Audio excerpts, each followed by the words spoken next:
Hey everybody, I am Max Angor, and we're back with more Disco Elysium. Video 4. I got my laps early today, but a bunch of other dumb shit happened. Nothing really important, just like I'm doing my laundry and shit. So,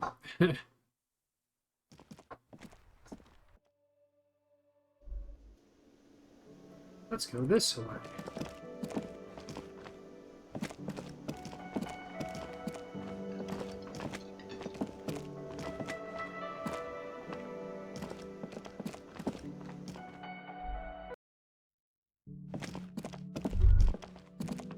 You should pick that fat, juicy cigarette butt from the tray, light it up, and smoke the living shit out of it.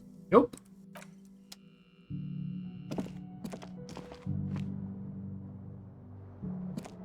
This is the door to the room you redecorated. Good night, Lieutenant. Just a moment. You had some questions earlier, I believe.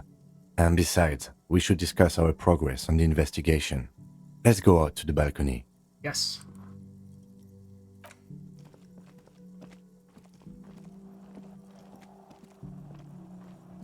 The air outside is brisk. You're good. The lieutenant is silent for a moment. He listens to the traffic hum. Then, Chip's making my bed, and by that I mean he's destroying my bed. Where shall we begin? We should talk about the investigation, first and foremost. But I also remember you wanting to discuss the RCM? I didn't know you smoked. I have a cigarette every night when I go over my notes. It's something of a ritual. oh man, he looks so devastatingly cool with that cigarette. How did you get so cool, Cam? You mean this? This isn't cool. It's an unnecessary trial of will, and unhealthy. Keeping the habit within the parameters he's given himself takes a lot of focus. It would be easier to simply quit. Right there in the debrief. Yes, it's been a long and eventful day. How do you think today went? Well, we inspected the victim's body, so that's good.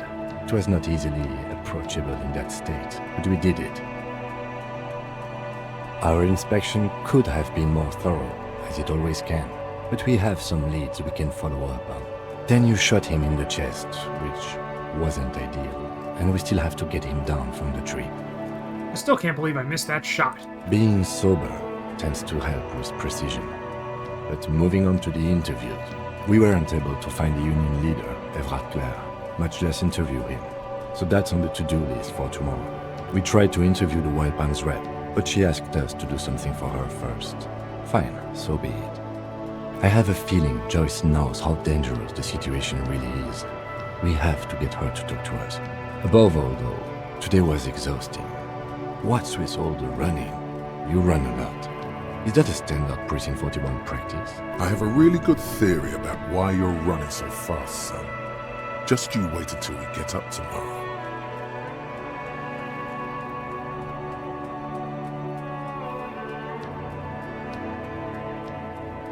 I don't like to waste time, you know? My mind moves fast, the rest has to try and keep up. It's impressive, to say the least, for a man your age. But I guess those sneakers are a perfect fit for running around. Goodbye, Dad. So what exactly are our powers? They're quite limited, actually. The power officers of the Rebachol Citizens Militia exercise most frequently is imposing fines of up to 1,000 real for offenses, in accordance with an interdepartmental schedule. Wouldn't that be an easy power to abuse? Yes, although indirectly, as citizens can always request records from their local station. Officers of the RCM have been known to take bribes of less than the prescribed fine amount. It undermines trust in the RCM. What else? We can arrest people, of course, but rather than bringing someone in directly, it's preferable to serve a station cold sleep. It prevents confusion and overcrowding. Wait, how can you be sure the arrestee will show up? You can't. Those who don't show up become fugitives, though, and have fewer legal rights when they are eventually caught. It's about power projection. Thus far, they seem to mostly show up. When power calls you, you come. But power itself is a fragile trick of perception. And if someone resists? As you may have gathered from the fact that we are expected to carry a record of our kills, like the one in your watermarks, we are permitted to use whatever force is necessary. and strongly admonished not to abuse that power. What's up? What's up? You okay? Are you getting bored? Oh, for fuck's sake. Are you getting bored? I'm getting bored. Are you a bored boy? Are you a bored boy? Are you a bored boy? Are you a bored boy? Get it. What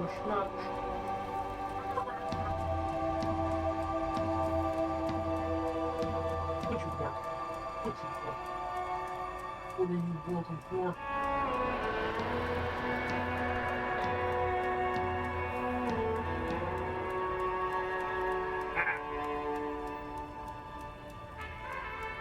I'm gonna get squatted. I'm gonna get squatted.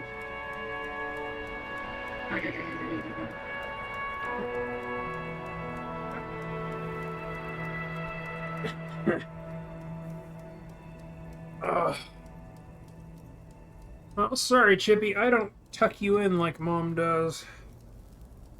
I'll give you scratches and kisses. Where the fuck? Stupid mouse. Wait, so if I kill someone while on duty... You have to supply compelling evidence for why it was necessary to use lethal force. In these cases, your partner is usually your witness. Not a good position to be in, by the way. Internal Affairs handles these cases thoroughly, by cross-examining you for inconsistencies. It is hard to cover for anyone, which is for the best. What happens to people we convict? We don't convict. We arrest and send them to coalition government courts in Couron and La Delta. The prosecution works off our testimonies and records, which is why it's paramount to keep them. And who makes all these rules? The coalition government? Yes, the international community's mission in Revachol, and the moral intern more broadly. The RCM was formed by the coalition government to restore order in the international zone after the revolution. So we did. Now we attempt to maintain that order. No more, no less. Yeah.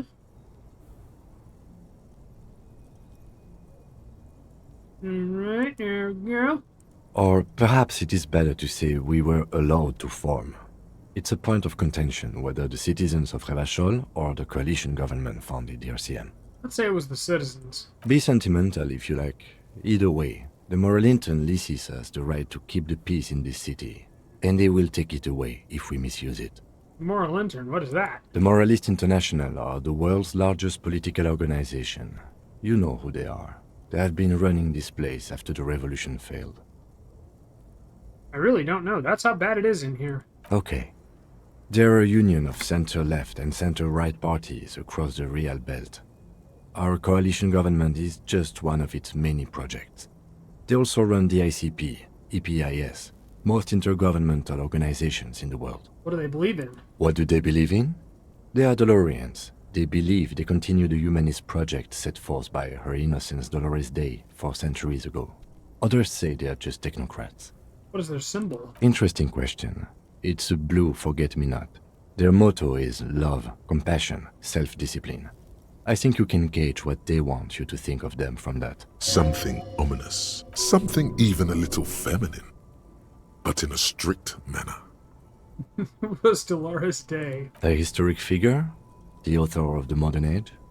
You will have to look elsewhere for opinions. The subject of humanism is too abstract for me. For you, she is something painful, though it's hard to say why. What do you think of them? The moral intern are a fact. I try not to have opinions on facts until they change. And it doesn't look like that's about to happen. I have an opinion on the moral intern. Do you?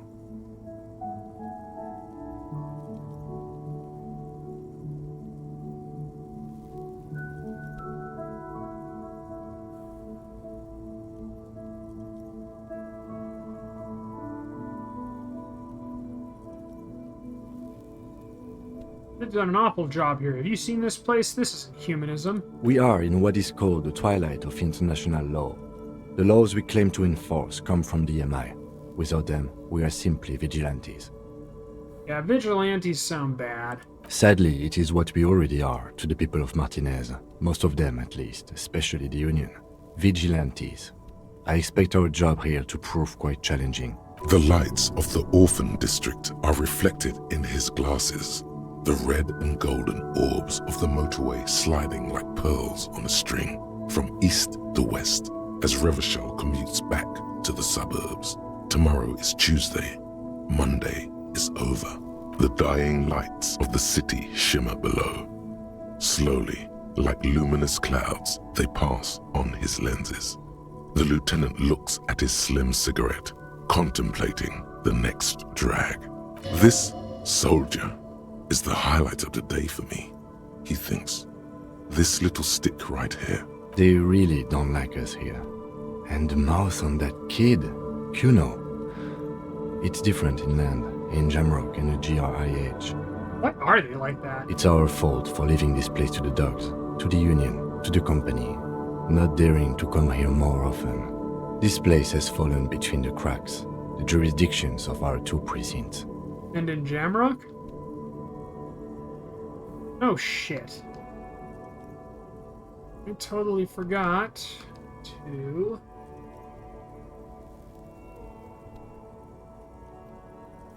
This is a test of your TDS settings. Whoops.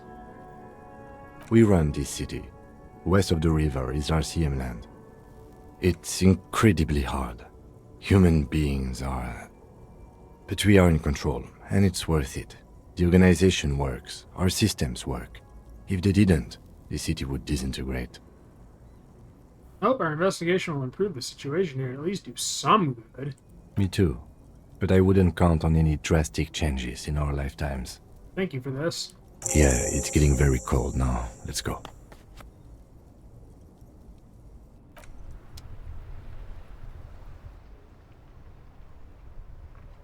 Where's that damn door?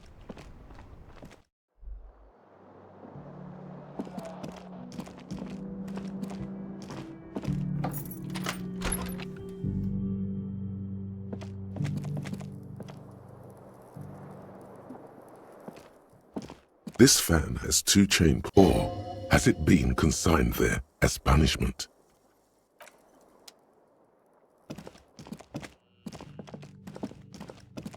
There, now that he's gone, we can go talk to Joyce.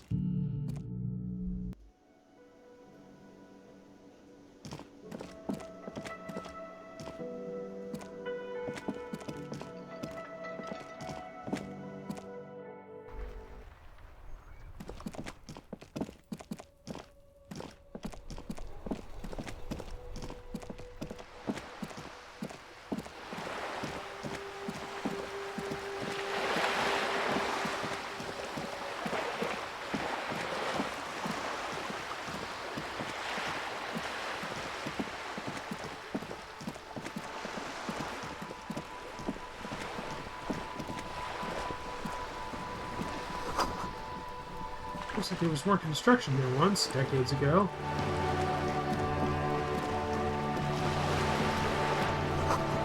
Docking reserved for residents of Rue de Saint-Germain.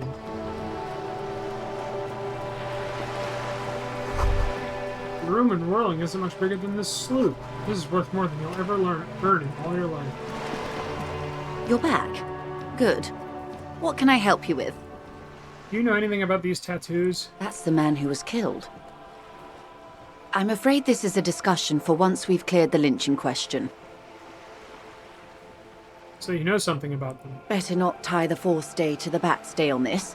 I hope there is something else I can help you with. I've got more questions about reality. More lessons in basic reality? My favorite part of the day. Go ahead, ask me anything. What is... Think of something close to you. It remains a mystery what you mean by this something close. This isn't about you. It's about reality. Hey, let's try this one. What is all of this? The scent, the sound, the air. What world is this? What world? The only one, I suppose. The world of matter. And its pale antipode. The camera of her mind glides over the surface of the water. What do you see? Great bodies of water. Forest-covered surfaces. Clusters of light where the cities lie. You've seen the montage. We all have. This world is enough. There is a term of endearment they coined for it in the DeLorean century, when humanity was high on this world, discovering more and more of it, these archipelagos included. Elysium. Elysium. The world needs a term of endearment. It does.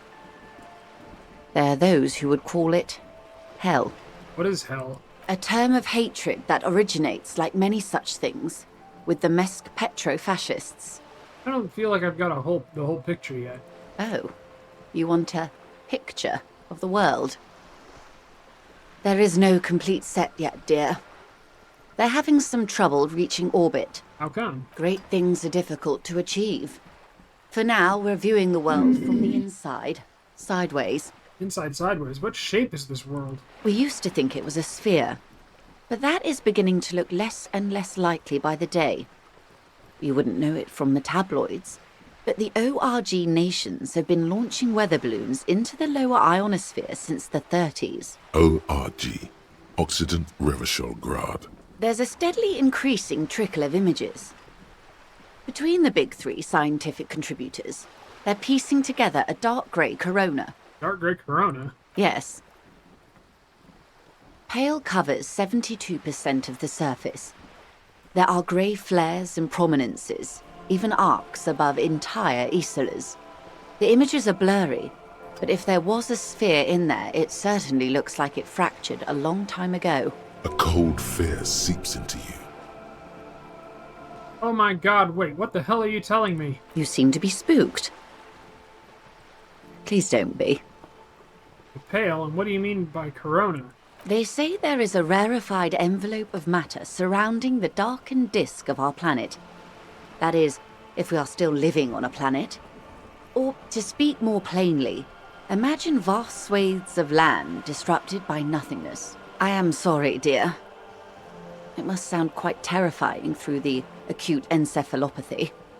Even scientific positivism isn't entirely convinced about what we're dealing with here. But this is one of the greatest questions of our time. Maybe when they get the complete set together, it will jolt us out of our rut, bring us together, however naive it may sound. Fractured corona doesn't feel like it's going to bring anyone together. You have misimagined it.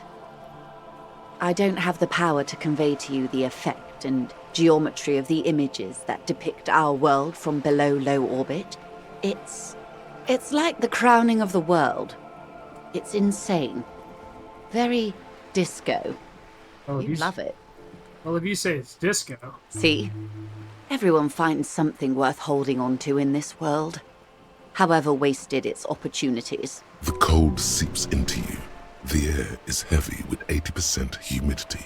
Suddenly, you're conscious of yourself standing there, on whatever this all is. Your arms hang down by your sides. What is pale? The pale is not, technically speaking, part of reality. It is the opposite of reality. Okay, but what is it? A definition. Okay. The pale is the most dominant geological feature of the world, detective. The separative tissue between the islas. It is the interocellular mass. Okay, what is the pale like? Achromatic, odorless, featureless. The pale is the enemy of matter and life. It is not like any other, or anything in the world. It is the transition state of being into nothingness. Is it here? No, detective. We're safe. It begins there, 6,000 kilometers to the north, and even more to the south, east, and west. You are in the middle of the Isla. As your gaze instinctively turns north, a small black pit opens up in your stomach. 6,000 kilometers from the end of the world? Yes. That is enough. Many cities are built much closer. And there? An uproar of matter, darling. Rising into the pale. Rolling. Evaporating even. A great vision. The area of transition between the world and the pale is called porch collapse. Imagine a grey coronal mist. Cold vapor marked by spores of an opportunistic microorganism. A mold that's adapted to grow at the edge of the unrest. It's the most disco thing you will ever see. You hear your pulse rise. The air feels caustic and cold suddenly. What are its physical qualities? It's difficult to describe, or even measure. Something whose fundamental property is the suspension of properties. Physical, epistemological, linguistic. The further into Pale you travel, the steeper the degree of suspension, right down to the mathematical. Numbers stop working. No one has yet passed the number barrier. It may be impossible. If we're surrounded, how do we get from place to place? Oh, it is so difficult for us. It is possible to force dimensions on the Pale. In modern times, we can even compress its latitude, bouncing radio waves from one end to the other, shortening the path. But it is still hard for humans to navigate the Pale without getting lost, or having our minds damaged. Pale can damage the mind? Extensively. How? Some say the damage stems from extreme sensory deprivation. Others argue that Pale somehow consists of past information that's degrading, that it's rarefied past, not rarefied matter. It's an eternity in there. They call it the blend over of the self. The Pale does not only suspend the laws of physics, but also the laws of psychology, maybe history even. The human mind becomes over-radiated by past. What does this over-radiation feel like? It feels terrible. Absolutely terrible. International standards strictly limit civilian travelers to 6 days of Pale exposure per year. It's more for her. Way more. You're not a civilian passenger. No, nameless detective of the Citizens Militia. I am a member of the Entropanetic Business Class. I'm cleared and trained for 22 days of Pale transit annually. Someone else you've met may have been exposed as well. The strange grey-haired woman in her lorry. Do lorry drivers pass the Pale? Yes, carried in the hulls of airships. It's a horrific job. Automation will abolish it soon. You should ask the Pale driver about this. See what she says. That poor woman must have stories to tell, like you wouldn't imagine. Are you over-radiated? Up to my gills, officer. What is entropanetic? Entropanetics is the scientific study of the Pale, or a recent iteration of it by way of grad. The study of the Pale reaches back 6,000 years. The Pericarnassians called it the Western Plain. Did they cross it, the Western Plain? There are signs of pre-modern crossings. Successful navigation of the Pale relies not just on technical know-how, but intensive psychological preparation. Some of these tactics have been known for thousands of years. What has entropanetics changed? Nothing. We remain powerless before the Pale. The only real advance in Pale transit is the speed with which an aerostatic craft can pierce it. Less exposure leads to less effects later. Aerostatic craft? Hybrid airships, detective. Conventional rotors or jet engines no longer add velocity after the point of reference for motion is suspended, once you've crossed from near Pale to far Pale. In essence, we throw them in and they come out the other end. If we throw them precisely. We don't? Then they don't. Gone, like a skipping stone beneath the surface. How much Pale is there in the world? The Pale outweighs reality 2 to 1. There is more Pale than there is matter, and the ratio is slipping. Slipping how? To our detriment, or...? What do you think, detective? It's growing. There's more and more of the Pale. Precisely. One of the few measurable effects of the Pale is that it is expanding at an unknown rate. An intuitive conclusion of that development is that one day the Pale will cover everything. But this sort of talk is mostly left to extremists. It's not extreme at all. I know it's going to happen. Most people, and indeed most private and government sector organizations, entire civilizations and religions even, find handy ways to ignore or downplay that knowledge. I suggest you do the same. Let's return to reality. Yes, sweet reality. But before we do, tell me, detective, is this the first time you're hearing this? Do you really not remember anything? I sometimes sense vague shadows of a past, and it's not good. Then tell me, what do you think of the Pale?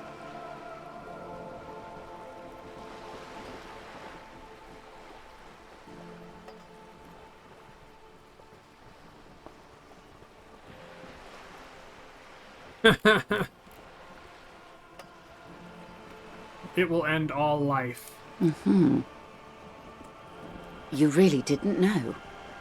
This does not spell good for the investigation, Detective.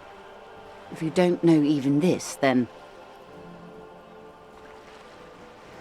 This investigation will be my masterpiece, the one they remember me by, I promise. I hope so. I truly do. If I may suggest, hold on to your colleague, Kitsuragi. I ran a check on him and he is very competent. In the meanwhile, you have me. I will assist you in any way I can, even if we have to do it one basic term at a time.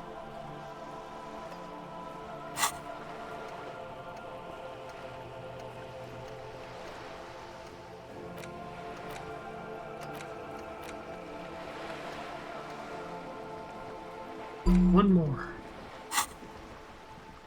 What times are these? These are unimportant times, Detective. You and I were born after the dust had settled. 1,000th of a second too late. Too late for what? For the big time. The smile of a predator. No doubt what she's got in mind. You've got a predatory streak. All men are predators, dear. Nothing much to be done about that. It's all a matter of where you get to file your teeth. What's the big time? The revolution. Huh, what is this revolution I keep hearing about? It's quite easy. Every 100 years or so, our species gets together to decide what's next, who gets shot in the head, and who gets the mineral rights. It's a real kerfuffle. Who got shot in the head? Those would be the communists. Generally speaking, 40 million people got shot in the head during the World Revolution. But the communists, they all got shot in the head. Oh, and the anarchists too. They shot them well. So well, one forgets they even existed. The communists and anarchists shoot back? Did they ever? Before they got shot themselves, they shot 2 million people. Truly a kerfuffle. Yes, the Insulindian deluge, they call it. I had a deluge too, in my head. Yes, an acute thiamine deficiency can be exacerbated by alcoholism. Exacerbated means made worse. Anyone else get shot in the head on the opposing side? Oh, lots of people. Even the king got shot in the head, or thrown beneath a horse, or drowned. Accounts differ. It was unceremonious.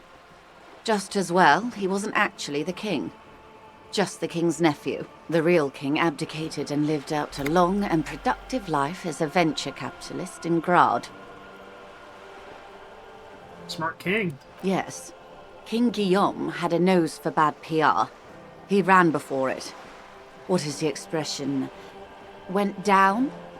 Anyway, Gil got out alive and his nephew Frisell got shot in his place. Him and tens of thousands of his wonderfully fascist kingsmen. It was a wild time. Who got the mineral rights? The liberals got the mineral rights.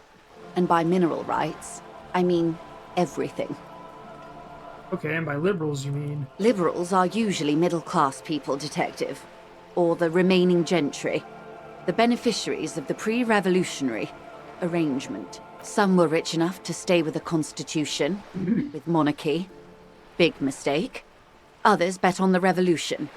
They were called the ultras, or ultra-liberals. They fared well. How did the liberals win it all? They didn't win so much as survive. We were the last ones standing when the war ended. Everyone else got shot in the head, remember? We. She's one of them. Of course. If everyone got shot, who was there to surrender to? To foreign intervention. The coalition. Those people really took the mineral rights. But you just said the liberals already took everything. The liberals took everything that wasn't nailed to the ground. The coalition took the ground. The ocean, the laws, and the people. Who are they? The coalition of nations. Grad, Mesk, Vesper, Messina, Oranje, and Sur-le-Clay, the armed center of the world. They landed here and ended the revolution. It was the moralist thing to do. Moralist? The moralists believe in keeping everything exactly the way it is. They believe in mineral rights, and not shooting people in the head. At least not in the same manner and volume as the others do. They are the long-standing provisional rulers of Revachol now, the coalition government. The rulers of Revachol, and also the world. These guys are strong. This is their zone of control. They embolden the RCM with crumbs of the same law they took. Technically speaking, you are a moralist. I don't think I'm a moralist, ma'am. Of course. Not easy to be moderate about head shooting in your line of work. When was this kerfuffle? The turn of the century revolution? Don't answer it. It's a trick question. The revolution began in '02 on the Isla of Grad, though by the end nearly the whole world had gotten involved. Who started it? It wasn't a who, but a what. A pandemic of Sarat, a particularly virulent prion disease, which the authorities in Grad proved unable to contain. Then Mazov came along and overthrew the government. What did the Zarth do? It made people overthrow their governments. Wow, really? Of course not. It was a highly infectious microorganism that destroyed brain tissue. The actual causes of the revolution were material. The pandemic only provided the spark. Where did it spread from there? From Revachol and Grad? Not far. The world managed to cauterize itself. Mazov's government was overthrown in '08, and the coalition crushed the Revachol commune 2 years later. It was the end. What came next? Why? You and I, officer. Our lives in the zone of control. Something tells you her life and yours are not that similar. Our lives are not the same. No doubt. But we share the same time and position on the planet's crust. That counts for more than you think. What's the zone of control? A city-state divided into free market zones under the everlasting interregnum of the Coalition of Nations. And you, of course, the citizens' militia. The clatter of typewriter keys fills the main hall of the reappropriated silk mill. Precinct 41. Chad Tilbrook presses enter.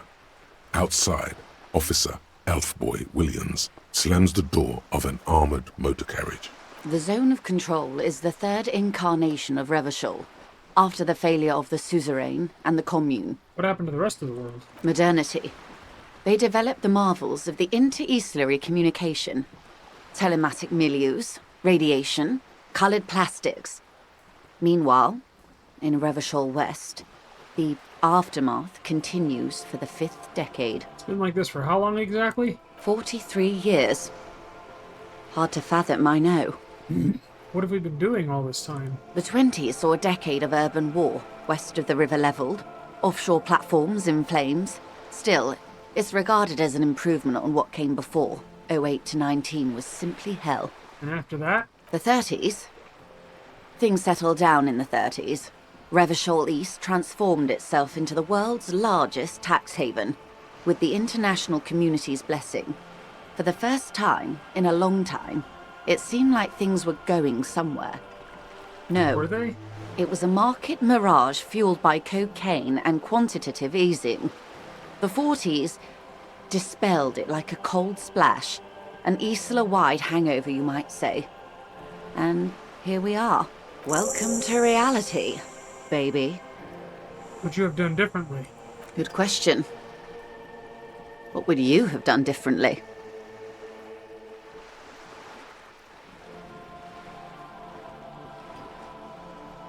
I asked you, who are you in all this? And I asked you, past less detective of the citizens' militia, what insight has acute encephalopathy given to you? Here's some wisdom, lady. Say the death thing.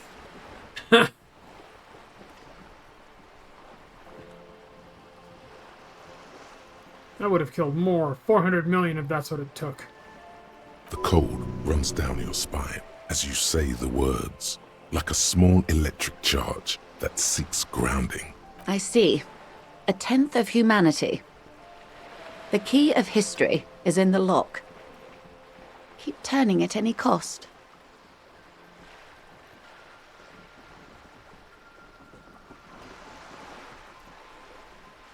So the middle class, the gentry, and the workers are all gone and the age of man is over. The wind stops, and for a moment, there's silence.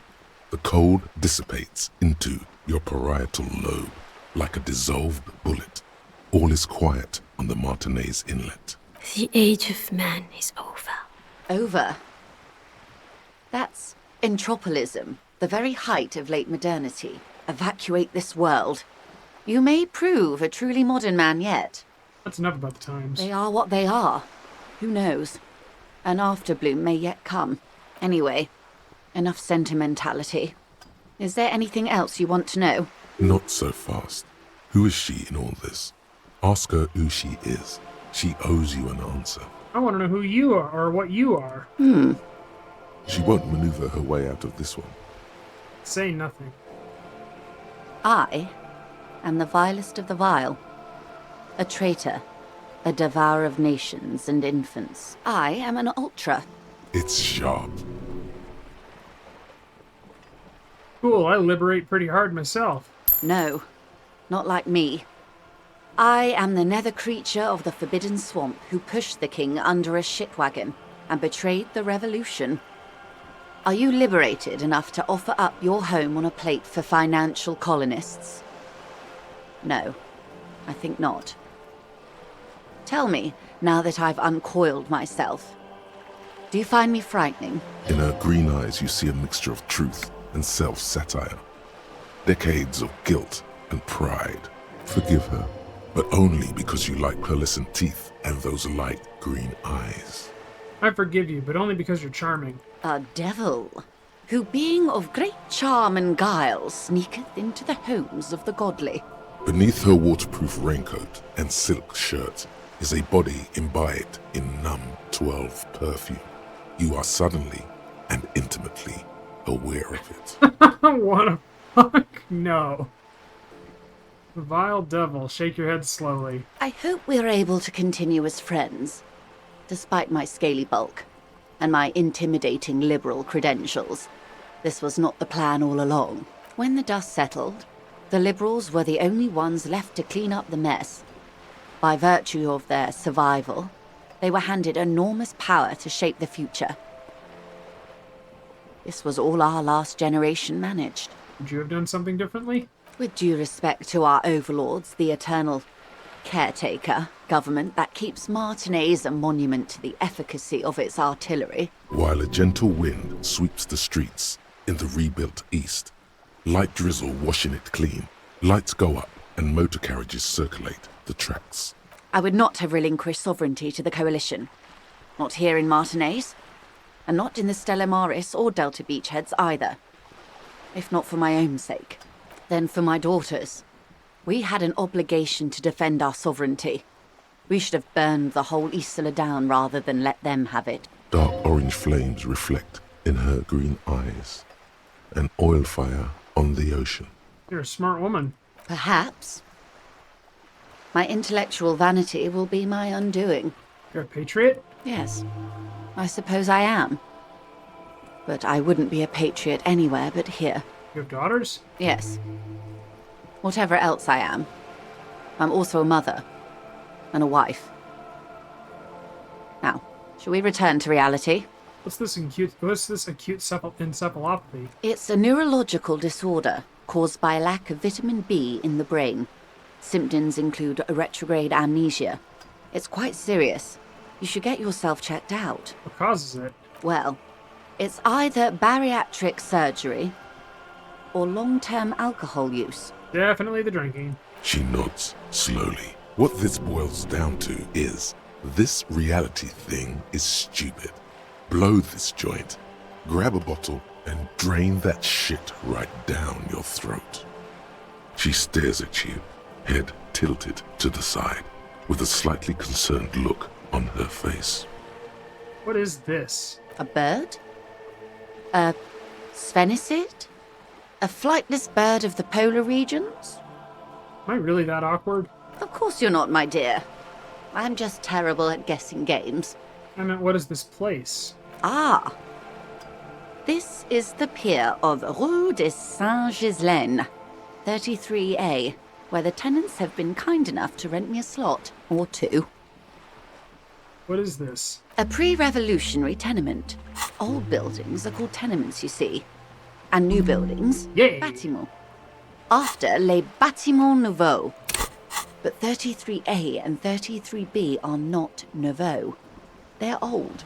This one used to be 8 to 10 stories tall. A real high-rise by the standards of the last century. Built to mirror the skyscrapers across the bay in the Delta. That was before the war, of course. Who lived in them? Mostly the urban middle class, I believe. This was once primo real estate, before the cannons lopped 4 or 5 stories off. Splat, splat. Wonderful. What is that? The girl in the old lady rags Yes. looks like a sullen and rebellious member of a teen infraculture. Infraculture. Yes, you and I belong to the supraculture. We're common, the herd. The music on the radio, the food in the chain restaurant, those are all too popular for the girl in the old lady rags. She prefers a fantasy world, an infraculture with its own dress code and vernacular. It is an illusion, I'm afraid. There is no refuge from the supraculture. I understand everything. Make it more complicated. I can't. That's how simple it is. One may dye their hair green and wear their grandma's coat all they want. Capital has the ability to subsume all critiques into itself. Even those who would critique capital end up reinforcing it instead.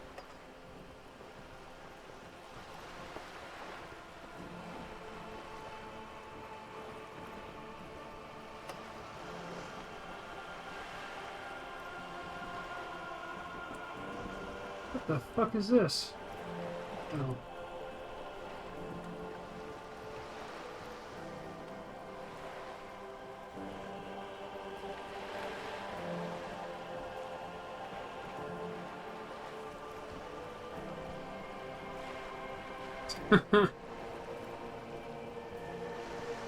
All right. What next? Glad to have been of assistance. The little that I know. Revacholian nationhood. The Revacholian state will be a serene place. You should get a drink. A beautiful, serene place of mystery and peace. It will not be a place for women to infect with their frailty and hysterics, or where the Seminese will be allowed to wear their pants around their ankles. All of that will go once you get a drink. The socialist professors at the École Supérieure will be fired. The editors of Trompe le Monde will have to beg in the streets. You'll pour beer into their begging hats and laugh. You should get a beer. Nationalist dialogue options damage morale.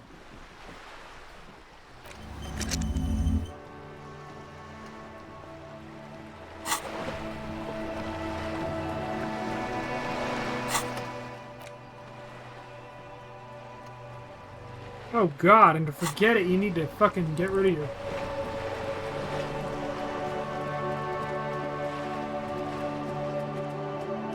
I gotta look that up. That doesn't seem right.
Well, shit. Alright.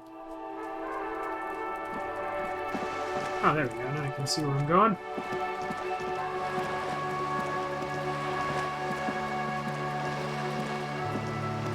Kinda.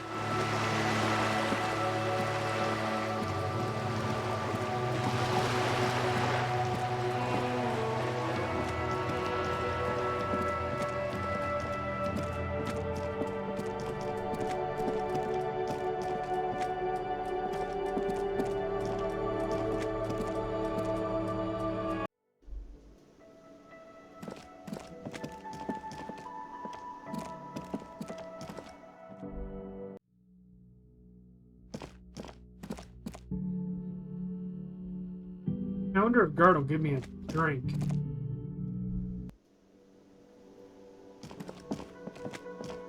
Can I help you? Another thing. Great. Yes?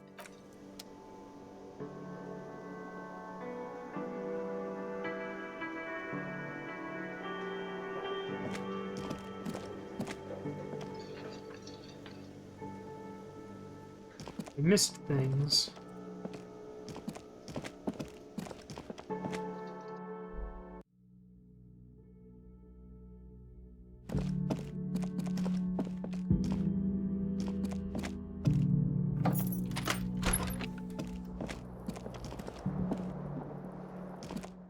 What else The bed can is I do? cold and not particularly inviting, but it's yours.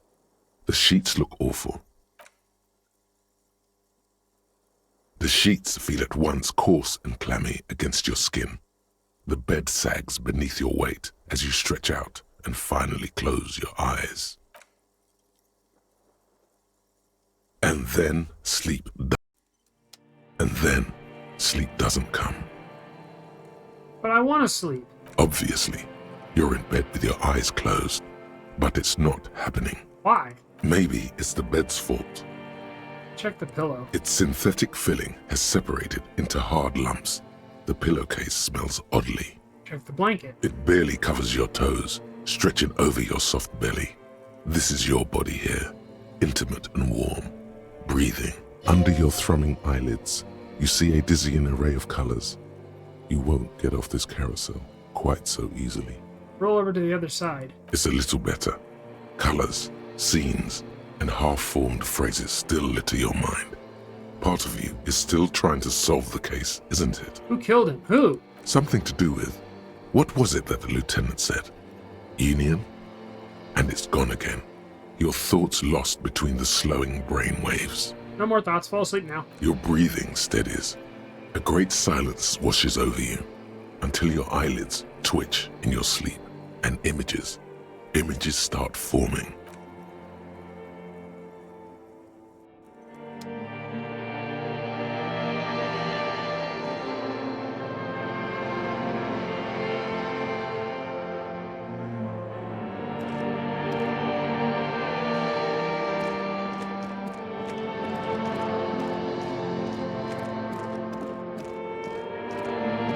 This is disco.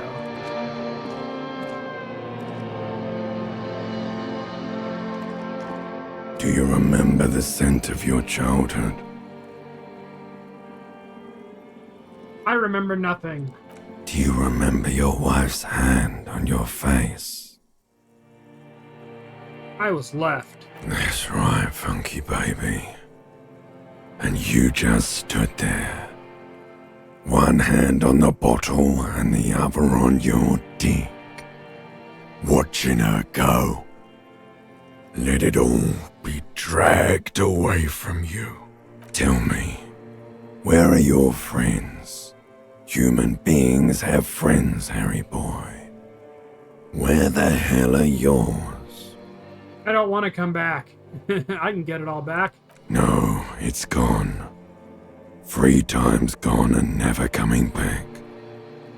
You failed. You failed me. You failed Elysium. I can come back from this. You're not coming back from shit. Thrashing around in that high conductivity state of yours. bumping into things and acting like a clown. Who are you kidding? I'm trying to solve this case. You're trying to what? I can't hear you. This is just a word dream now. Jumbled up garbage. The pictures are gone. The bed rises to meet you. A thin, sleep-like state. More glass than velvet, grinding in your head.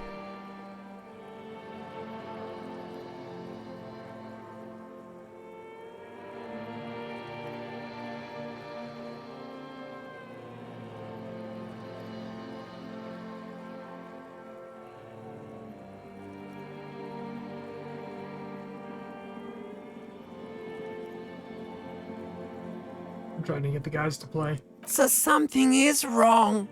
Sleep shouldn't be this bad, this dry, this unnourishing. There's something wrong with your thoughts.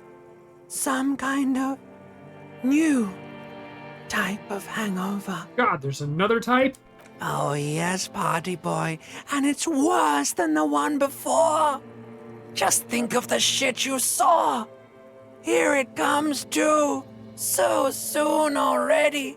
A silent alarm goes off in your head like clockwork, barely let you sleep at all.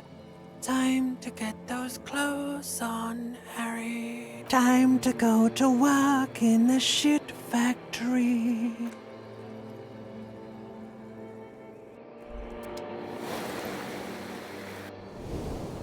Yay, I'm healed.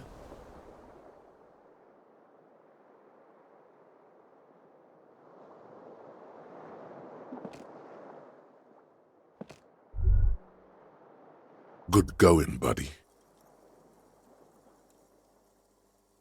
Oh my god, what the hell was that?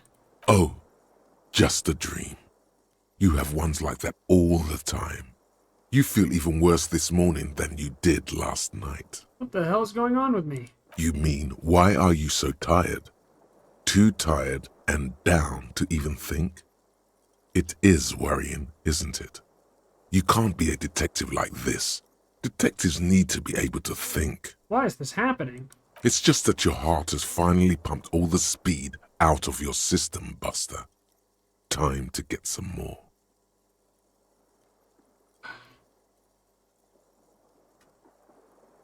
Don't do that. Stay strong. The hangover will wear off. You don't need to keep doing this to yourself. No, I can take this. I'm not going to look for speed. Are you sure? Ready to live as this pathetic shell of yourself for days? Basically, a week. Let's be honest, 2 weeks. Maybe 3. You won't make it. Half the town will be dead by then. You will be fired. That's a lie. I can do this without the speed. Half the town won't be dead. Suit yourself, slow, sad shell man. See how you do without your spark.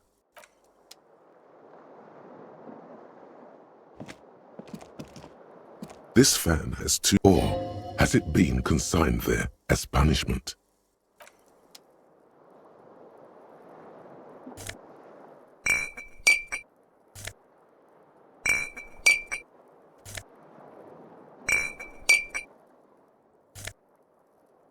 Christ, on a bicycle.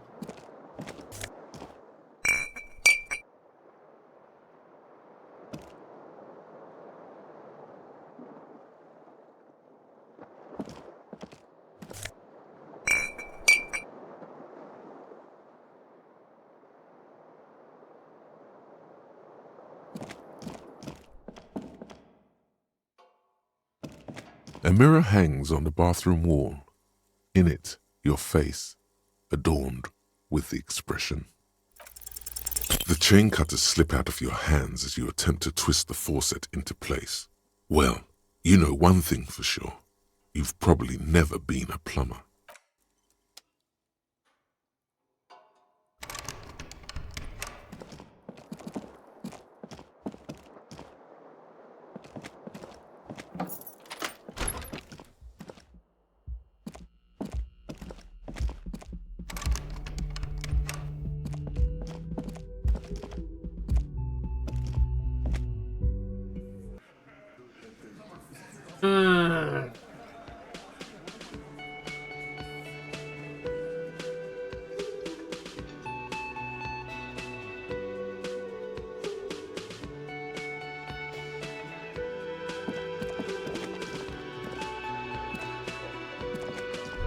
Morning. Looks like we can get to work at once. The Union muscle turned up. They look rowdy. We should talk to them. What do you mean by rowdy? I mean ungovernable. Martinez isn't exactly enthusiastic about the RCM being here. They prefer to be policed by the Union. These men here, men who drink beer for breakfast, there's talk of an armed wing of the Union called the Hardy Boys, who are responsible for state policing. I think it's them. There are so many of them, maybe we should call in reinforcements. That would just escalate tensions. No captain would sign off on it.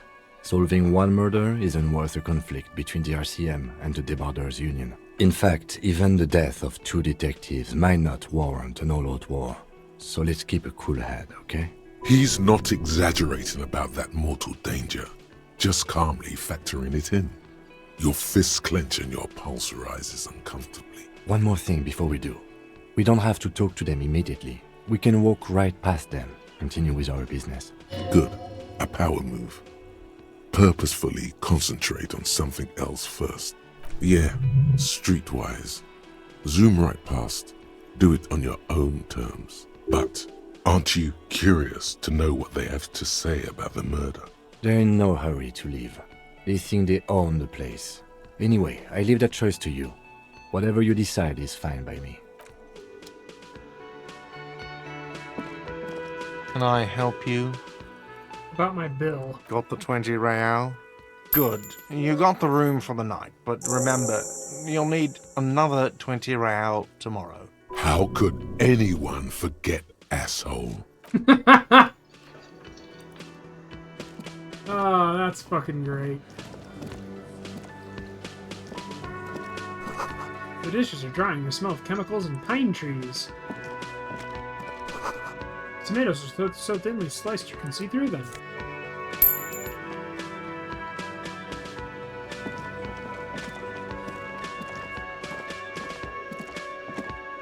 Just a moment. And there's no public phones nearby? The closest phone booth is down the coast. Sorry for the inconvenience, ma'am. It's fine, I understand. Thank you anyway.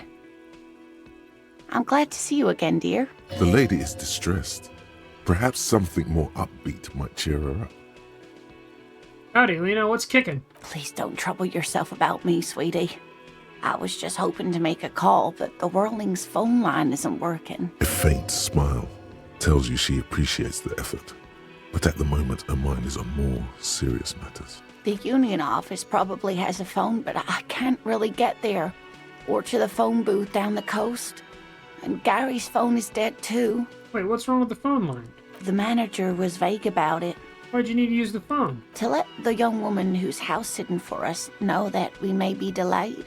Morel, my husband, and our friend Gary were supposed to get back by Monday night, but they're still missing, and I haven't heard from them. I was also hoping she'd heard from Morel.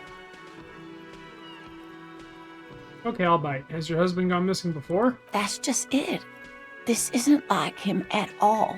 He always plans his expeditions so carefully. A cold breeze hisses through dense thickets of reeds. Something sweet in it. Somnolent.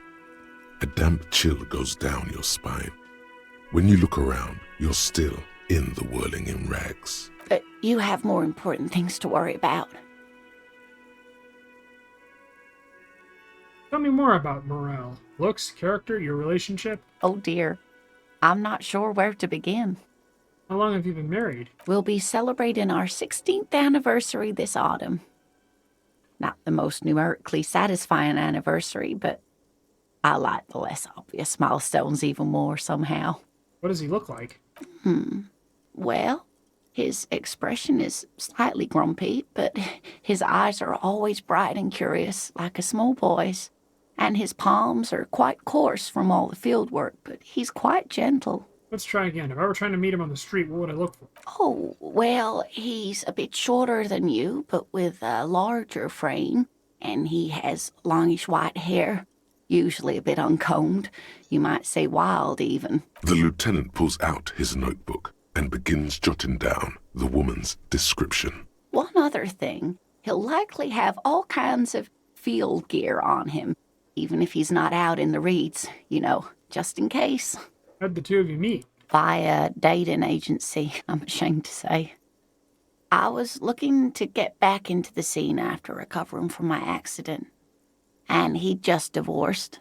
We hit it off, and, well, here we are. She's skipping over some important parts. Perhaps you'll find out more later. I think I have all the information I need. I hope I've been useful. So your husband is some kind of scientist? Oh, yes. A zoologist. A cryptozoologist, to be more precise. What is cryptozoology? It's a pseudoscience that attempts to legitimize research into mythological beasts and urban legends. Cam. Cam. Did you pronounce the P in pseudoscience? For shame. That's one opinion, yes. And people are entitled to their opinions. My apologies, ma'am. I did not mean to undermine your hobby. He is such a dick. It's not a hobby, dear. It's a subfield of zoology, one specializing in animal species that are so exceedingly rare that many assume them to be extinct or even fictitious. Searching for such species called cryptids is difficult and often thankless, and frankly, many scientists are too lazy to do it.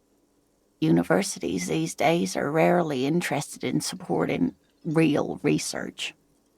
What was this expedition your husband was on? Just some field work, sweetie.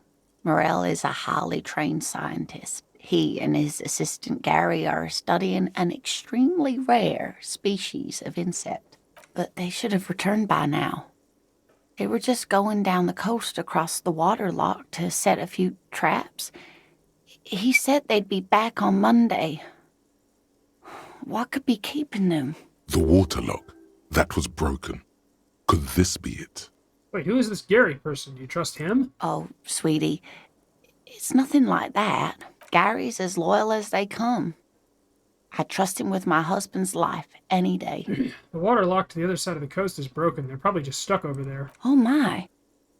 What happened to the waterlock? Probably just some technical problem. Well, whatever the cause, I'm thankful. To both of you. You've spared me another sleepless night. You're welcome, ma'am. I hate to ask, but if your investigation takes you to the other side of the coast, please do keep an eye out for my husband.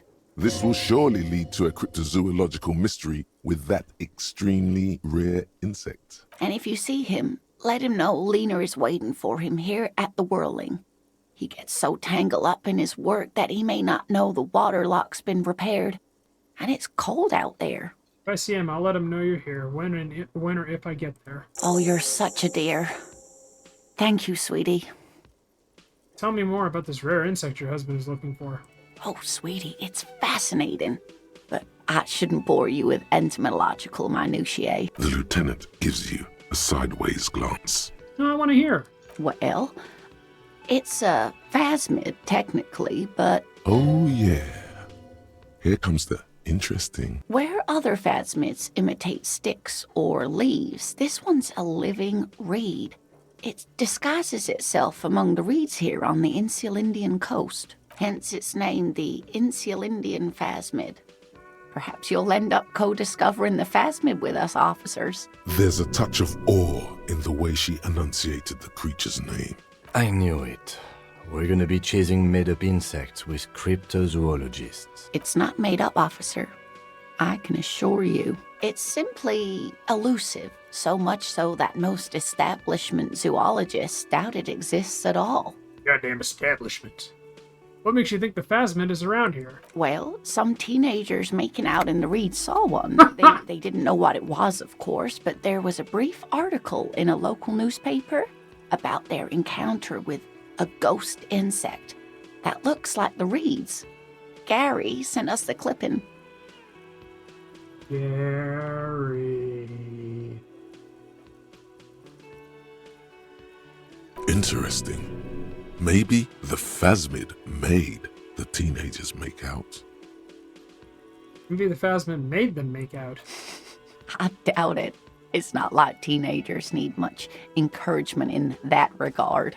So a newspaper clipping is all the evidence you have? Of course, most phasmid sightings turn out to be false alarms, but their description matched the Insil Indian phasmid perfectly, and they didn't even know what they were looking at. So is it dangerous? Not at all. Why else would it hide itself so carefully? Does it have cool powers? Yes, it can blend in almost perfectly among the reeds. It's how it stayed hidden all these years. Centuries even. Okay, what's so special about the stick bug then? Oh dear. I'm afraid I'm not explaining this very well. It is very special. Morel can explain it all much better. I wish you could hear him describe it. Then you'd understand, I'm sure. You're an enthusiastic idiot, but you're still an idiot. I want to know everything about cryptids, living cryptids, extinct cryptids, marine cryptids, land cryptids. Bring it on. We don't have time for Cryptozoology 101. Let's get back to work, shall we? Spoil sport.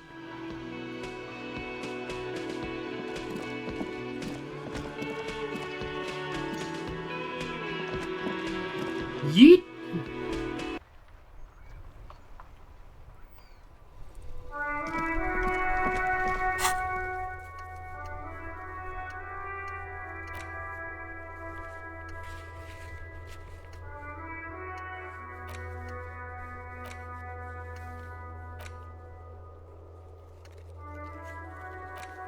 Oh yeah, the chimney.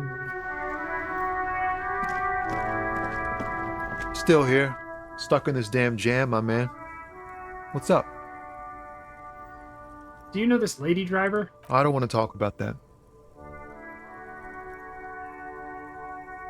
I don't mean to pry, but I need your help. She may be involved with the drug business. Man, I was hoping it isn't going to be her. All I can say is, she isn't around here anymore. She isn't some evil drug trafficker. And I don't know where she is. I asked you who's conducting the drug trade. You said you didn't know. Now you're saying you do? I didn't, man. I told you I was hoping it's not her. That she wouldn't be mixed up in it. Who is this person? What's her name? Thank God I don't know. People here call her the lady driver. She kept her name a secret. From me, too. Now I see why. Who is she to you? A friend? An acquaintance. I don't know. She was the only person in this damn jam I could talk to. She's someone I don't want to rat out to the law, okay? What does she look like? A youngish woman. Gruff, but in a cool way. What color hair? Blue and violet. Dyed. It was violet when she got here. Blue before she went. Then she may have dyed it again. When did she leave? Damn, I don't want to... Please just let it go. Whatever she did, it can't be that bad. She's not a bad person, I know that much. We can't just let it go. It's part of a police investigation. That's how it always is with you, isn't it? All part of the investigation. The girl's troubled. If you hunt her down, she may not survive it. I can't have that on my conscience. It won't come to that. We won't pursue her on this. This is information only. I don't believe you. You said she's troubled. How? She's got the darkness in her. That young person's darkness when you think it's all over. And you're looking for a way out. She shared this with you? Yes. Which is why I don't want to snitch on her. I was told everyone's afraid of her. You're not? I heard the rumors. I saw the other drivers looking at me strange when we talked. And she told me, too, that she's had a violent life. But I wasn't afraid of her. More like for her. Did this violent life include drug trafficking? Well, it looks like it did now. But we didn't talk about that. We talked about life, you know? She talked about her mind. Hold on, her mind? The way it worked. The trouble it was giving her. The pain it was causing her. When she left, did she leave her lorry behind? Fuck, man. Go grill someone else with these questions, okay? There are plenty of drivers here who couldn't stand her, or were afraid of her. They'd be more than happy to rat her out. He's right. There are other options. The raceman, for one. Push Tommy and it will break his heart. And his spirit. Don't expect you to be pals. Now is not the time to focus on feelings. You need that info, son.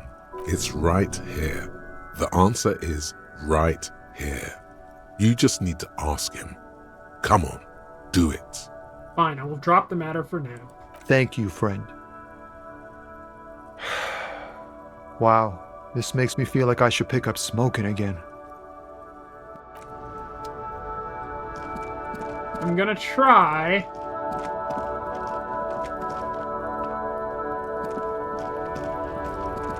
Looking for something?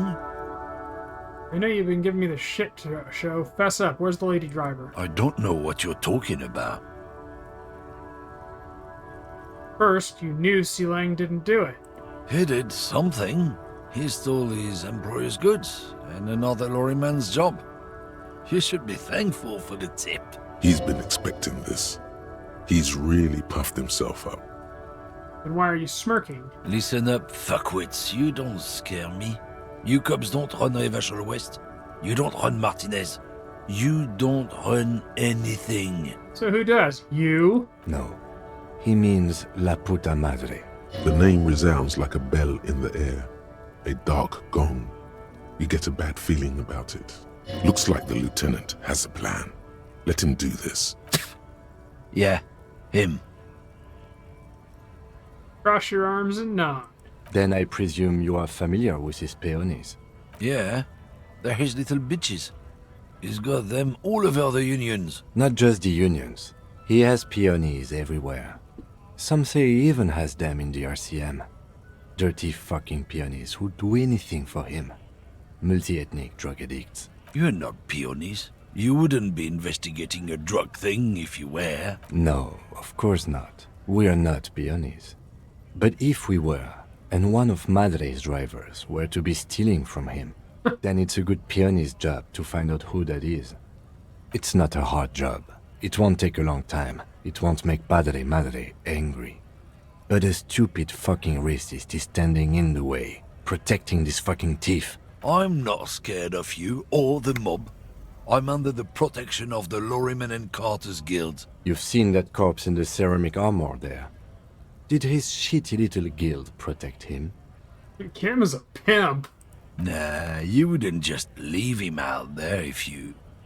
The lieutenant turns and gives you a barely perceptible nod. I've softened him up as best I could. Now it's on you to finish the job.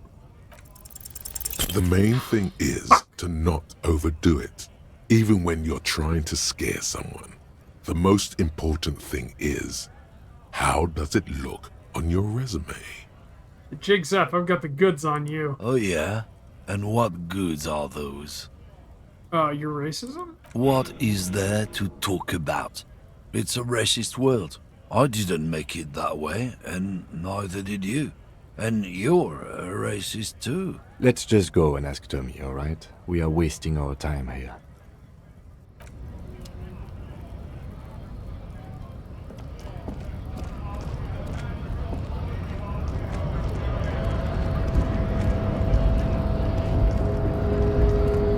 I guess getting past the man ain't that simple after all. So, what now? That measurehead thing didn't go well for me. Could you help me with that somehow? Sorry. Busy surveying the situation. I'm sure you'll figure something out. You guys have all sorts of gadgets these days. Wiretapping, telescopic batons, futuristic circuit bending to infiltrate harbor machinery. Maybe you could even knock that Kowalson crane over using some remote controls. Or calling in tactical air support. You guys have air support, right? I'm pretty sure we don't. At least not all those things. I get it. Hush hush about the secret technology. Something changes in his disposition. A merciful smile in the corner of his eye. All right, I may have some advice for you on how to deal with Jean-Luc there, out of solidarity to the RCM. It's low in technology, however. Yes? First, don't fight him, obviously. Second, get him to share his theory by being subordinate. Admit your lack of expertise. Basically grovel. That's how I do it. You're welcome. Maybe that would work.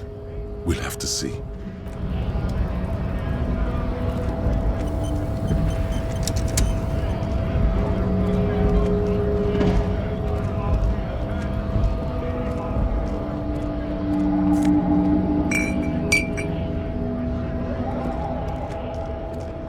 A lorry stuck in the traffic jam. This big, heavy Grad-made machine is well kept for such an old machine. The windows are clear. They've been recently washed. You can see a lorryman's cabin with personal belongings, stickers, insignia. What kind of stickers and insignia? The driver has adorned his space with a substantial collection of peculiar paraphernalia. Proclamations about honor, strength, and purity are glued to various panels. What kind of stickers and insignia? The driver has adorned his space with a substantial collection of peculiar what about the back seat? paraphernalia. The back end of the cabin has a small perch to sleep, large ashtrays. There are several suns and wheels sewn into the curtains. Racist nationalist paraphernalia. Not unusual in this part of town. This is our guy.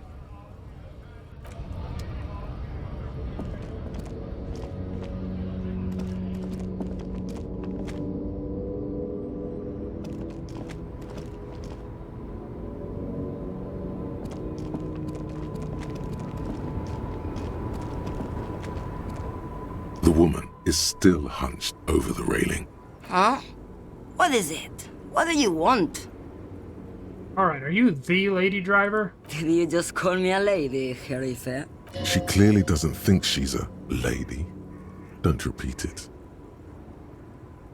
I was told of a woman driver. You're the only woman here. I'm not that either, Herife. I've gone too far from it all to remember what was between my legs. It doesn't work like that on the long haul. So you're not the driver everyone's terrified of? I'm only terrifying to small children and to those who used to know me.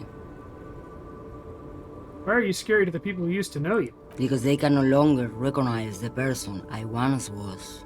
You said long haul, that's... The big ones, the trucks. There's no women and men there, it's all just... In the middle of this town, there's a ghostly motorway. It takes all the people where they want to stay. You feel very cold suddenly, as if standing face to face with a terrifying adversary. Then the feeling dissipates, and all you see is an aging woman. And who was the female driver I was told of? How should I know? Do I look like I spend a lot of time with the other communers sniffing around, when I have my movies to go to? Oh, Sim. I think I know what's going on with you. And what is that? You're a Pale driver. You transport goods through the Pale. Great. He asked the Pines rep about the Pale, and now he's talking to everyone about it. Fine then. Just try not to black out again, and don't contemplate. We don't have time for that.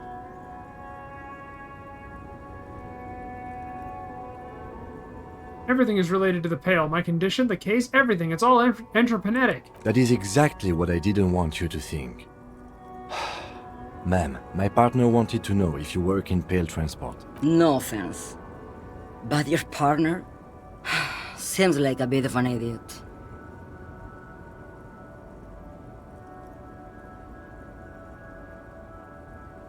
You blacked out after a night of heavy drinking and lost all the memory of the world. Like Gabriel Buenguerro in Pergunte a Poeira. You're the opposite of me, then. I remember everything. Even things I never knew. Things you never knew? The smell of liquor on Gabriel's lips after the shoot. In the motor park. The roses on the day of Franco Negro's coronation. On the grand stairs of Ryle. The smoke from the Fowling piece when Dolores Day was shot. The look on her face, like an orgasm. The wound in her chest. My hand in my father's hand. Except I never had a father. And I never shot her innocent Dolores Day. Over radiation? Heroic doses, Herifia. Heroic. Isn't that dangerous? Thought insertion? Dithering? The Grad Catala Magistral? It's more than dangerous. It's sad. But at first I had to make a living. Now, when you've seen it all go away like that, rolling off like the sea, and then come back to this, what are we doing here? For thousands of years, Gabriel. It doesn't have to be like this. We can just give up. We can just become a vapor. What does it look like, the Pale? Like looking into the ocean at night, in the dark. And? You cannot see it, but you know it's there. And it's big, bigger than anything. Bigger than all the other things combined. What does it feel like? Nothing. Until it starts. When you are deep enough. Then, for me, it's like autumn. dark gray and orange. The orange of street lights and the color of streets in the electric light. It smells like autumn too. It smells terrible. Nostalgia. Cooped up in the cabin, shaking. Terrible nostalgia. For yourself. For humans. It's too much to bear. She loves it. How do you pass through it? In the belly of an airship, behind the stair windows. So you don't look straight into it. It's not advised to look into it. Not on this lorry, then? No, the same one, a roller. They all are nowadays. Special wheels for connecting to the floor of the hold. One last thing, you said we can just become vapor? Yes.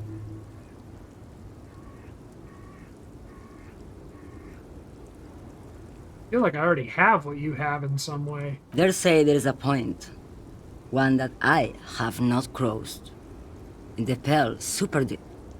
If you stray too far, of course, on the U41A, or in Lomonosov's land, where every step you take is one step further from home, no matter the direction. It's a point you cannot come back from. Your mind becomes so radiant with the past, there is a flip. Instead of writing, it erases memory, nearing some kind of indescribable finale. Maybe you've been down the motorway south? Motorway south? It's a story as lone horsemen tell. Lone horsemen, Jerife, not Pale drivers. Way beyond the established Pale that's lit by radio frequencies, where it goes silent and dark, and the process begins, erasure, kilometer by kilometer, in any direction. The motorway south is a road you cannot come back from. What's at the end? No one knows what's at the end. I've only glimpsed the beginning. I've only felt it in the distance, when I was a child. A child rowing on the lake. Am? Josiana. There is nothing more to do now. She's far away. You've fried both your brains enough for today, detective. Let's get some air. This one's far gone. Motorway south. At the edge of the map, the landmass begins to disintegrate into pure trigonometry. The ocean melts, becoming a tangle of sines and cosines. The mountain range turns into a sharp, angled azimuth.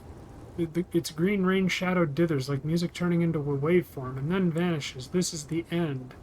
A half-remembered textbook from your childhood, the porch collapsing on the edge of the Isola. A transition from reality to Pale. A single vector shoots out like a rocket. It's the motorway south, splintering off from the known Pale. To where? Where does it go? 8 hours. Jesus, that's a long one.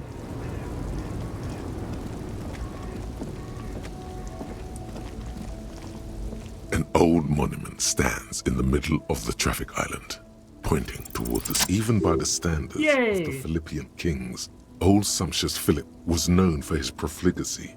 In what way? Well, he blew through the whole national treasury, starting the decline of one of the penultimate century's greatest superpowers, the suzerain of Revachol. His own maladministration foreshadowed the fall of the monarchy. During the anti-centennial revolution, an end to his family line and the monarchy on the Insulindian Isola. How did he manage to blow through the entire national treasury? Stories have it that he had his bedroom converted into a treasure chamber, where he stored unfathomable wealth. Krugerrands, bars of gold, ornate weaponry, armor, and various chalices. He called it the Sol Auron. It was obscene. There were whispers he slept on a huge pile of gold-dipped feathers, like some obese dragon, instead of a bed, like a normal person. I would like to sleep on gold, hustler style. But wait, you haven't even heard about his fabled cocaine addiction. What now? You see, old Philippe wasn't just good at squandering the national treasury on gold and ceremonial weaponry, he was also a prodigious snorter of nose candy. Not just any nose candy, though. We're talking Royal Philippian Blow, allegedly twice as potent as the stuff you find nowadays, and purple. Philippian cocaine was purple. So he was addicted to nose candy, a bloated druggie? That's what the revolutionaries said 150 years later.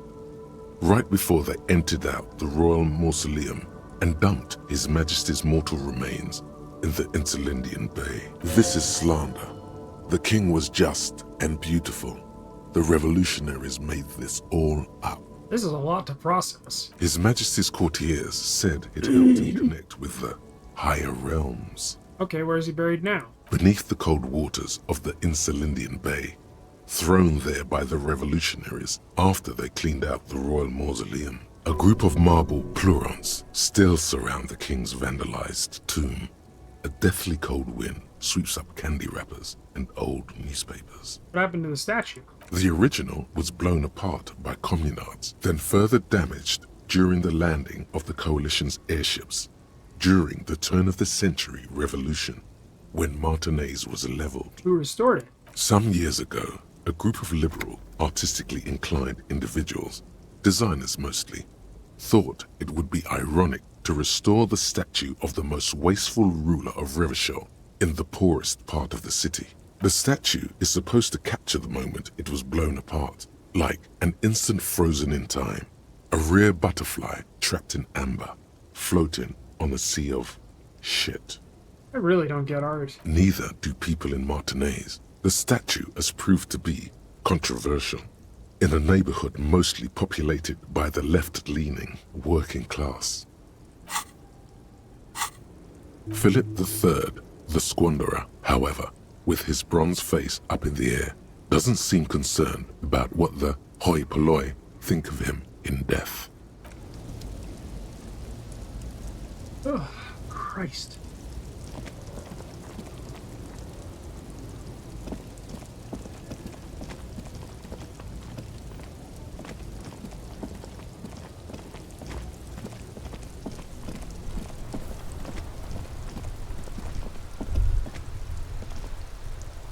All around you, rain falls on the great city of Revachol. Rain drips from the eaves and floods the gutters, washing the filth away. The spring thaw must be here. The snow is melting. What am I doing? Looking up at the sky, cold water dripping from your hat. What do I see? Grey sky like great battleships, clouds colliding with one another. Rain falls down on the world. How does it feel? Your shirt sticks to your chest. The shoulders of your disco blazer grow heavy. The cold finds its way in under your skin. You shiver, and the city shivers with you. What is in the west? Sheets of rain over the water. A flight of stairs leading into the ocean.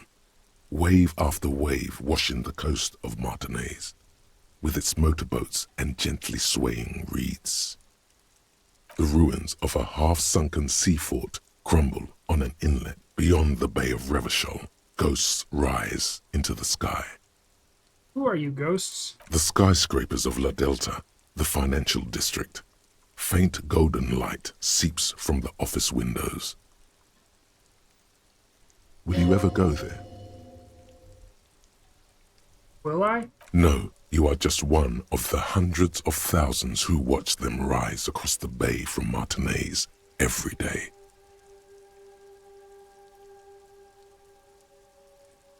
What is down the shore? Urban coastline, rain dripping off Eternite-covered roofs, cinder blocks left over from half-finished construction, a defunct research and development building, once seized by revolutionaries.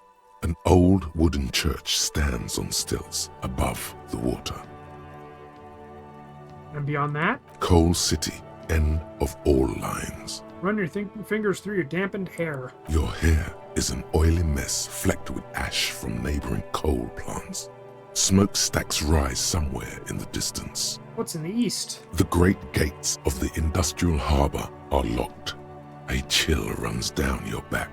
You shudder like an animal trying to shake water from its hide. Clench your teeth to stop shuddering. Behind the gates, heaps of supply crates, red and blue metal shipping containers, slick with rain. The Greater Revachol Industrial Harbor is an artificial mountain range. Immense wealth resides within, and immeasurable poverty in its shadow. And beyond that? La Drusienne, King Drui's passenger harbor. Cruise ships flanked by dock arms, cranes watching over the mouth of the river distributary. What's across the distributary? Kuron, the lower middle class. Distributary after distributary cuts the city blocks in half. 7-story buildings trail off into the rain. Fucking Brad.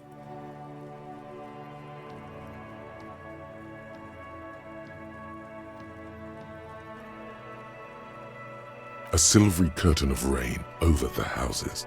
The class divide. What's in the north? Capeside apartments. Tower blocks crowd one another. 4.46mm bullets still lodged in their war-torn stone wall. Hallways collapse from the mortar hits of a war that was lost long ago. Clotheslines go to waste in the rain. Radios play. And here, and closer to A here? yard. Rain falls onto the roof of a woodshed. Coal leaks into a puddle beneath the feet of a dead man. He swings from a tree, a gaping hole in his bare, rotting chest. What's in the south? A traffic jam. Rain thrumming on the roofs of motor vehicles. Inside, drivers watch water streaming down their windshields. The statue of a king shudders. He too is cold. The canal bridge has been raised. What's on the other side? The road ascends. A raised motorway loops above the ghetto. Beneath its concrete columns, a sea of rooftops, woodwork, and tar stretches northward. 4-story buildings as far as the rain can fall. The snows melt in Jamrock. What is Jamrock? Revachol is the capital of the world. Jamrock is the capital of Revachol. Droplets form on your eyelashes. It's home.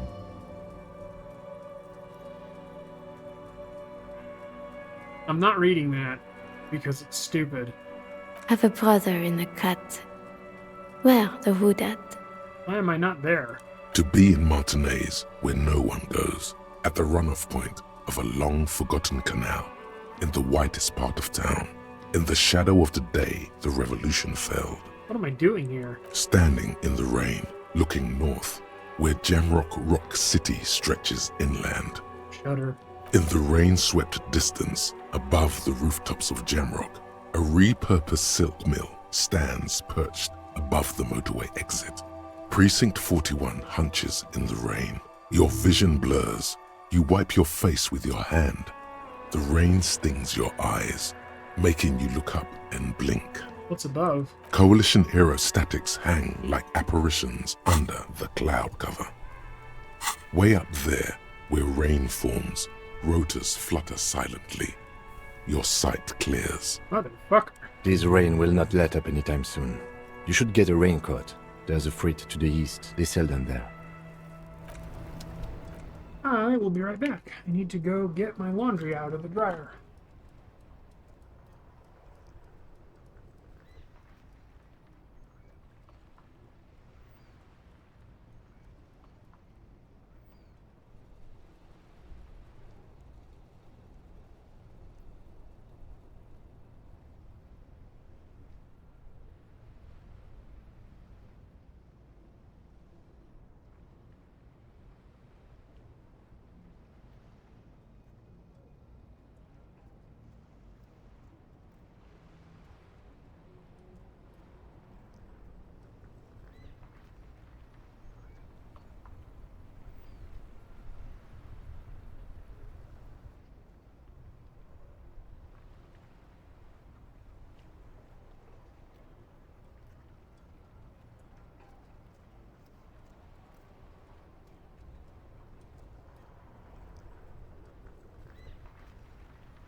No bueno.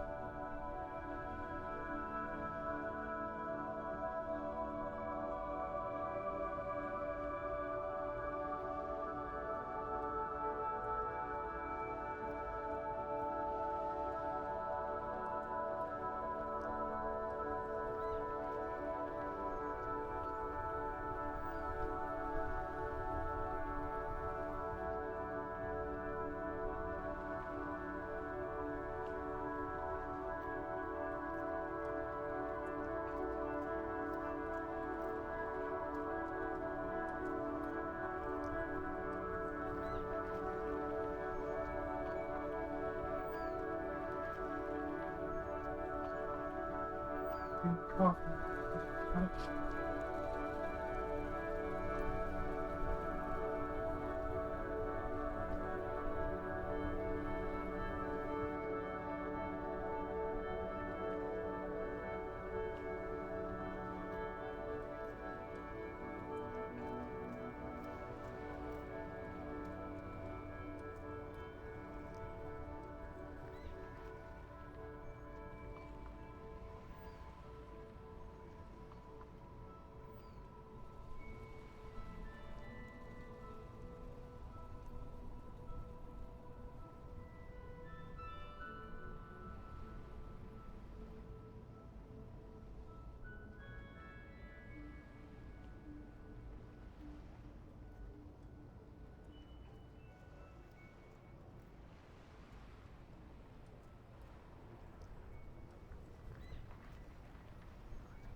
The bastards.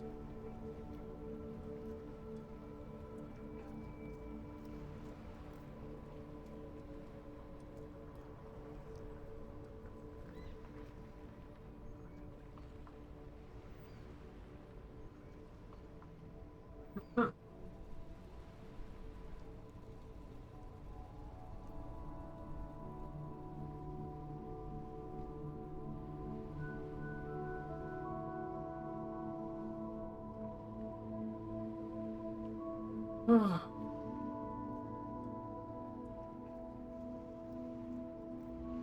There we go. Crisis averted. I found everything, finally.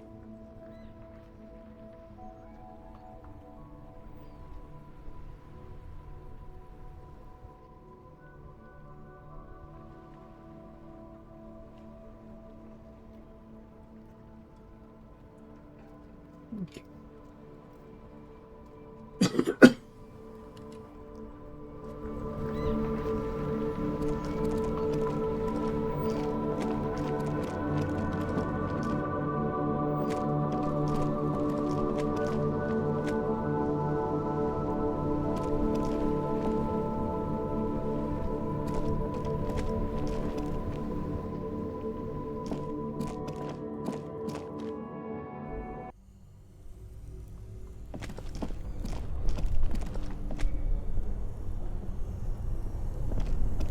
Only the red cable is plugged in.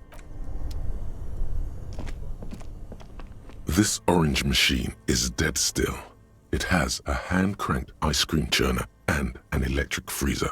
You slip your fingers on. If you want to try again, then you need to have the pry bar in your hand, detective.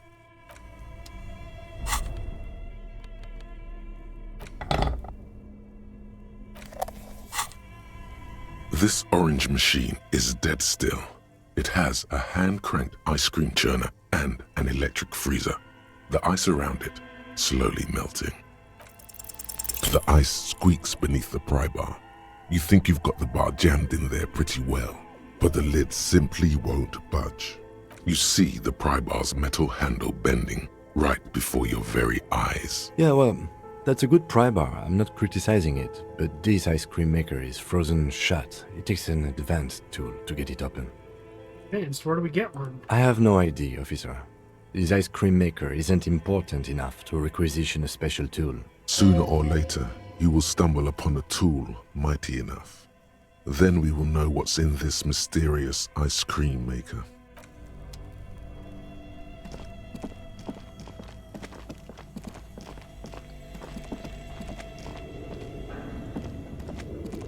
A thick layer of coal dust covers the furnace, coloring it pit.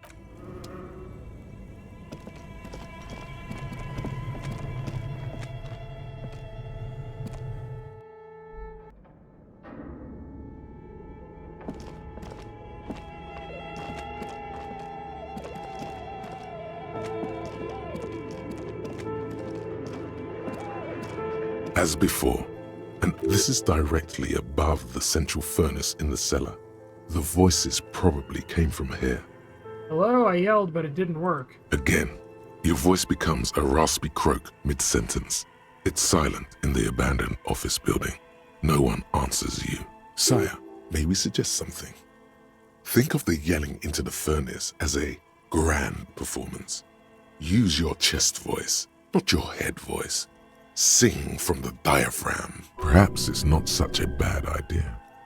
Try it again, son. Now we gotta go down again. Give it another try.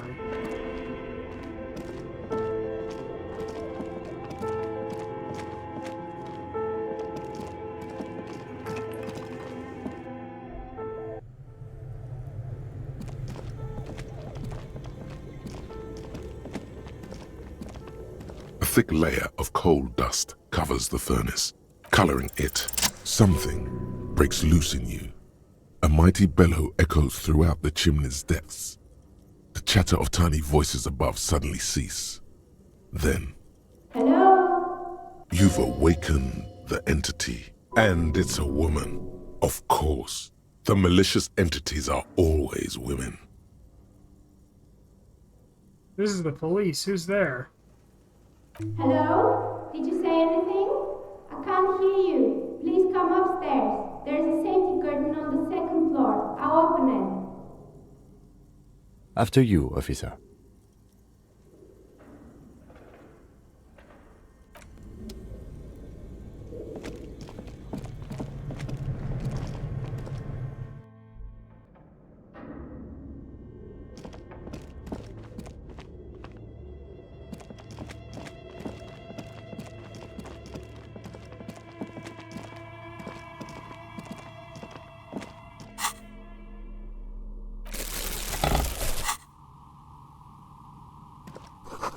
This tray is full of dice, colorful polyhedral dice, hundreds of them. This candy dispenser has been repurposed to contain thousands of dice. Hello, I'm Nia. A bird-like woman sits on a throne of tools with emerald light shining through her hair. Did you try knocking on my window? I must have missed you. I've been listening to my Milius. So what kind of die are you looking for? Could this be the malicious entity? Perhaps it's wise to go along with this masquerade for now. She's got a direct view to the backyard. You should interrogate her about the lynching. Hold on, what do you mean by milieus? Yes, Amelia is like a call-in station. You need a two-way radio to access one. That's why I have these. Mostly, they just teach you to swear in different languages. But some of the stations can be quite interesting. I was so absorbed, I must have missed you knocking. You must have been confused with someone else. I haven't knocked on your window. Then how did you get inside? By the south entrance? You know what? It doesn't even matter. What matters is that you're finally here. Let's talk dice. Did you have something specific in mind? Why are you asking me about dice? I'm a novelty dice maker. Tell me the name of your role-playing system and I'll make the die you need. That's why you're here, yes? As she speaks, her bone-like fingers fiddle with her ring. Her bones light, but her hands strong. Role-playing games? You know the one made by Fortress Accident. Does that count? Sure, I like role-playing games and need some dice. Very good. My rate is 10 real per set, unless you want something really unusual. Take a look around and see if there's any particular stone you want to use. This person means you, or no one else, absolutely no harm. She will answer freely and honestly. How did you become a dice maker? How did I become one? It was a business decision. I was a regular jeweler at first, but that's an unfocused field with too much competition. Some of my friends were role players. They asked me to make some polyhedral dice out of cobalt. That was my first order. I grew it from there. You like role-playing games yourself? Not especially. I like working with rare materials and a steady pay. And role players as customers? They're nice people. What do you know about the man who was lynched behind the whirling in rags? Nothing really. I didn't know him. Who cares about the dead body? We might be dealing with a malignant entity here. The lieutenant looks at his notebook. Then the woman under the large window. Your window looks directly onto the courtyard. You're saying you didn't see or hear anything unusual last Sunday evening? I'm sorry, detective, but as you know, I usually have my headphones on when I'm working. It shuts out most of the daily ruckus behind my window. What do you mean by the daily ruckus? Well, there's always something going on in the Whirling's backyard. During daytime, there are usually those kids. And lately, I've been seeing a lot of drunk workers hanging about. Must be because of the strike. But I never saw anyone during that fateful Sunday night, I'm afraid. And you never took your eyes off the work to look out the window? I might have, but in this case, all I would have seen is my own reflection staring back from the darkness. It's really hard to make anything out in the yard when it's dark outside. Besides, I rarely get up to look out the window when I'm in the zone. You often work Sunday nights? It's an odd profession, making dice for people. But I like it, and I prefer doing this to sitting at home. Thank you for your answers. She nods. Anything else, officer? Hey, where are we anyway? What is this place? We're inside the chimney of an old central furnace. It's strange, I know. But when I arrived here, all the other rooms were taken, so I had to build myself a makeshift home. Besides, I don't really have to pay any rent here, so that's a plus. Plaisance was right. There's an entity living in the chimney. You should ask her about the curse. Creative. I've heard this place is cursed. You know people call this the doomed commercial district? I've heard the stories, but I don't think those stories are true. Plaisance is the one who sent me. She's convinced the place is swarming with malicious energies. Plaisance, the bookshop lady? I've heard that her business is doing rather well. Have the energies spared her somehow?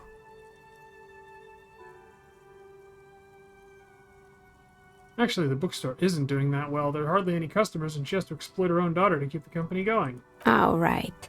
But it's not just the bookstore that's still up and running. What about the whirling in rags? Some people say it's part of the building complex. No, the whirling isn't doing well either. Its waitress just took off, and customers have trouble paying bills. And then there is me.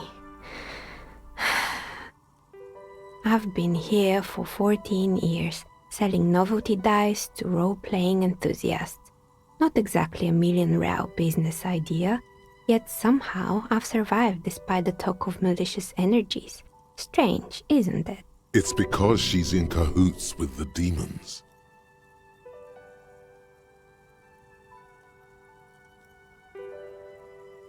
I'll be the first to admit there are many inconsistencies in this so-called curse. I was just about to ask. What do you think?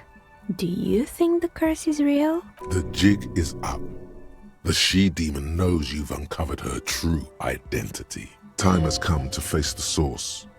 Fear not, for the forces of the universe are supporting you in this psychic quest. I'm starting to see there is no curse, only business decisions and natural market fluctuations. Exactly. Truth is always so disappointingly mundane and boring. But I'm glad we got this sorted out. Anything else I can help you with today? Plaisance is not going to like what you have to tell her. You know what happens to the...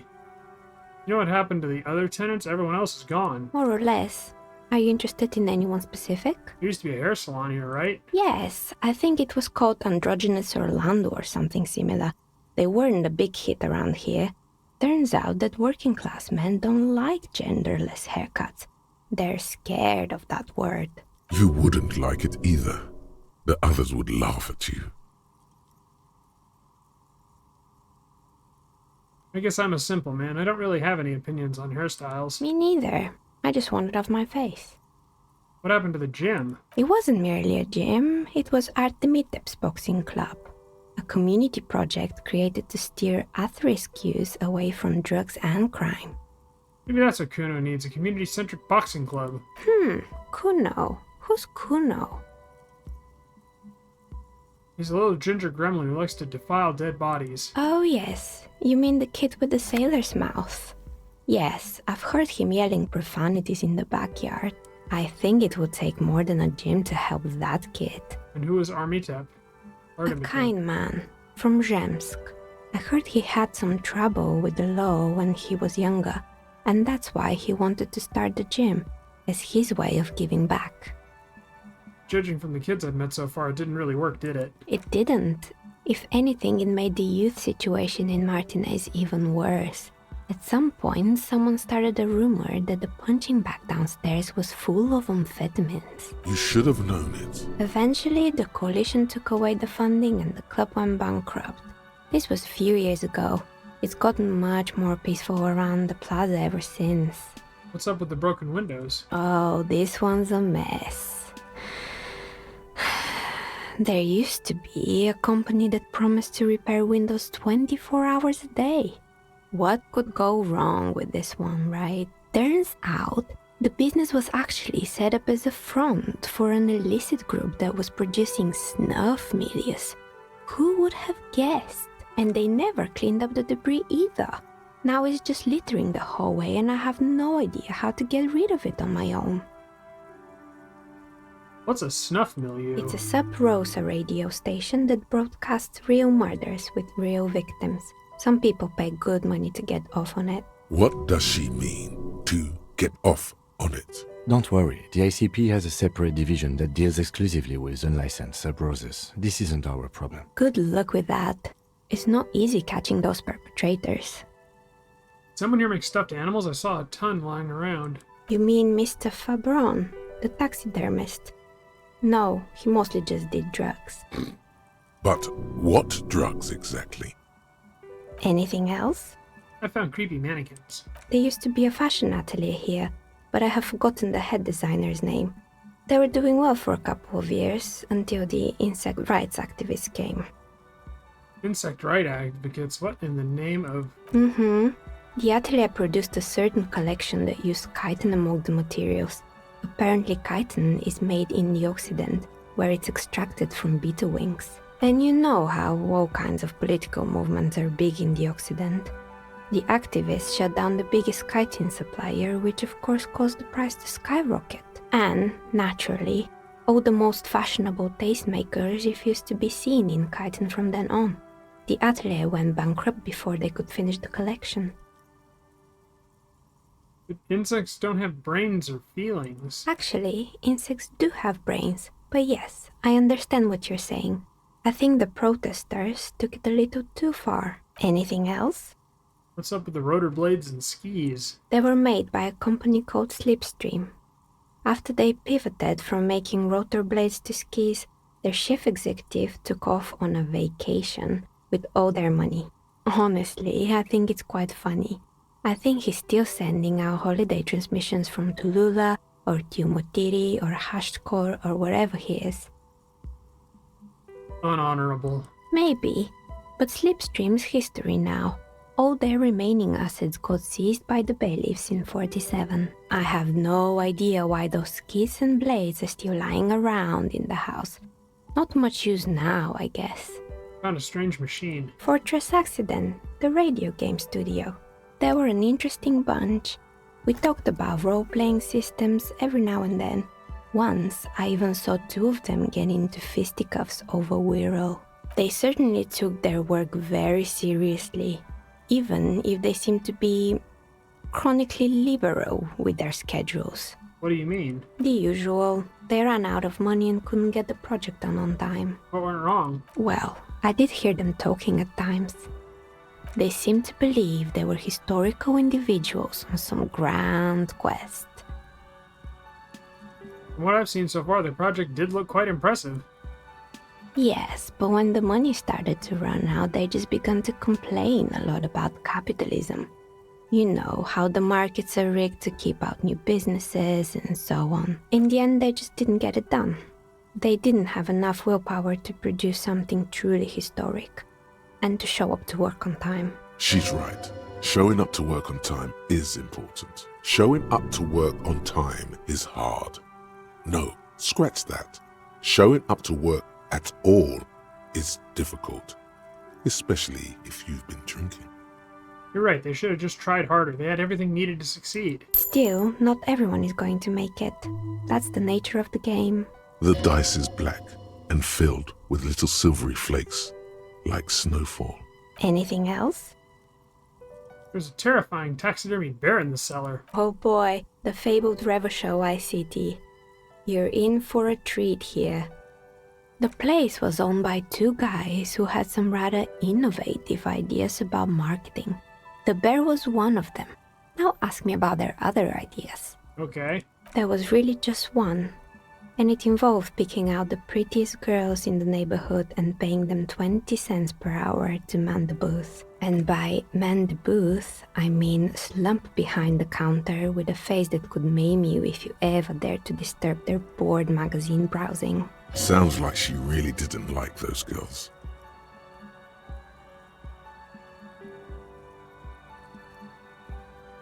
That's an award-winning idea. How else do you choose people around you? Yeah, some people spend their whole lives chasing the hot one. You should have joined the gorilla-like boyfriends loitering near the stand, ready to scare off customers and hit on the girls. As if they didn't already have the bear. What about the bear? The bear. Didn't work out?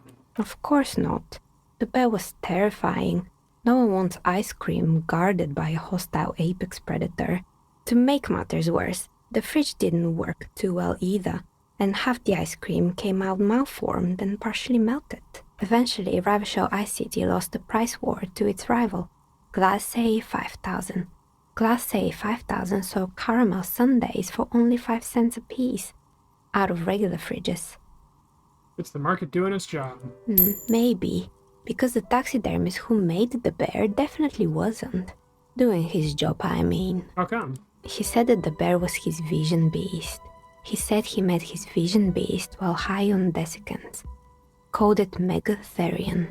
Scary, but cool. Megatherion? Megatherion, a mega wild beast. What's a mega wild beast? It's an imaginary beast that guides you through life by telling you to do more drugs, mostly. A wise and noble beast, guiding you toward the land where the streets are paved with drugs. I don't do drugs. Very good. You shouldn't do them. You're a police officer after all. Anyway, now you know the story of the fallen ice cream empire. Outside its light, light scatters from the low-hanging cloud cover. There's always the threat of snow. Anything else? Another failed business, perhaps? Good. I hope it clarified things a bit. What else?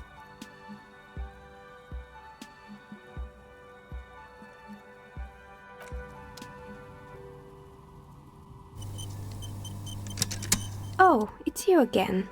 Of course. Tell me what you have in mind.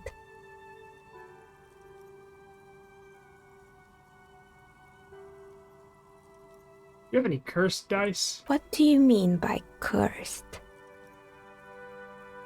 Abracadabra. Perish like this world. Alright, how about I surprise you? Come back in 8 hours with 7 real, and I'll give you your cursed die. Great, see you in 8 hours then. Was there anything else? Why hasn't her business failed? A gust of cold air sweeps through the chimney. You The surprised the hell stones out of and me, minerals Chippy. on the shelves rattle as though agitated. For a moment, it almost feels as though you're outside the building, exposed to the atmosphere.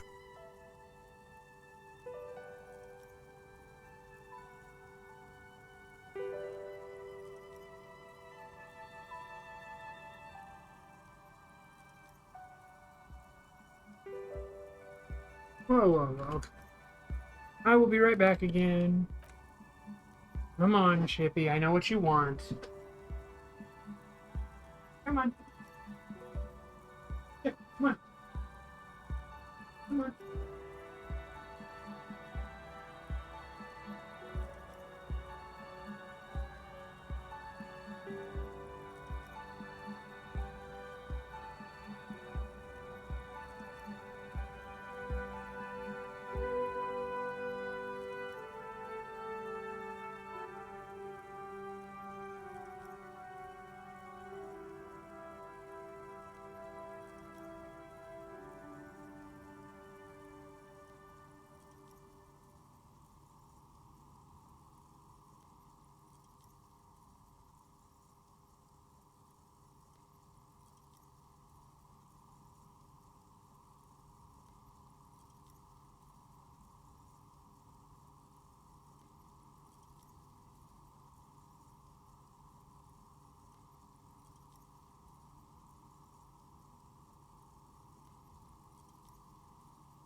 mind you, my sister.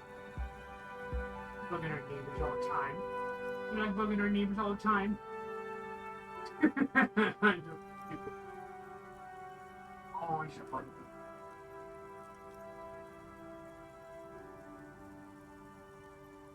You go away from mom?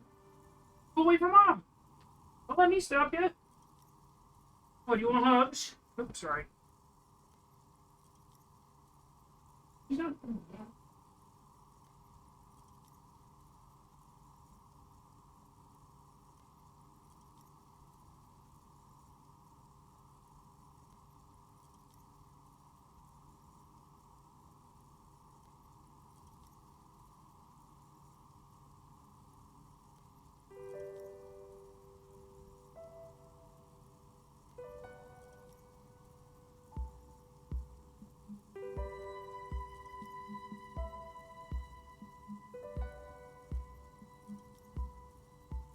Pain in the ass fucked up my bed again. Damn it. Anyone's gonna fuck up my bed, it's gonna be me. I on a bicycle. Okay. There's that. Check on things. Okay. Nothing there.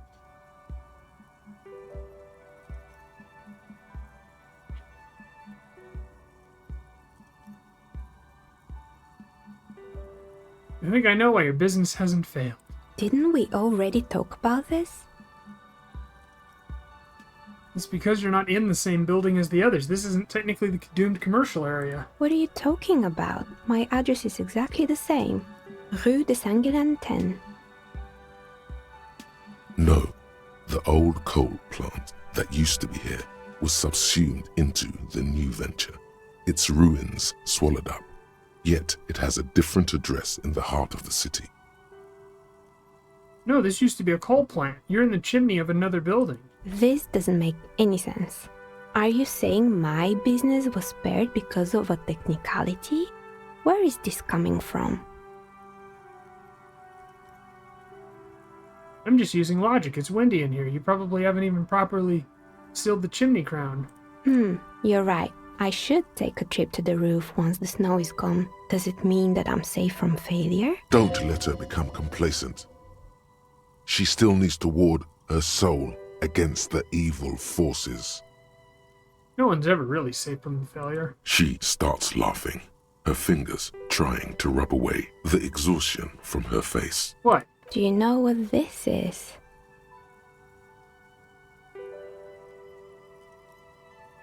Looks like a regular piece of jewelry to me. Your lucky charm, some kind of ward? It's a mourning ring. I made this when my first company failed. It was a small jewelry shop right here in the East Delta Commerce Center, built with the little I inherited from my parents. I drove it into the ground within a year. I didn't have what you would call a viable business plan. Why are you telling me this? It wasn't just the jewelry shop either. I always thought that it was just the world that you were supposed to try again and again until you finally succeed. And now you're telling me what? That it was all because I didn't run my little shops and ventures from a dump inside an abandoned chimney? Don't call it a dump. You made it nice and cozy here. Yeah. Or maybe it's the entire world that's cursed. It's such a precarious place.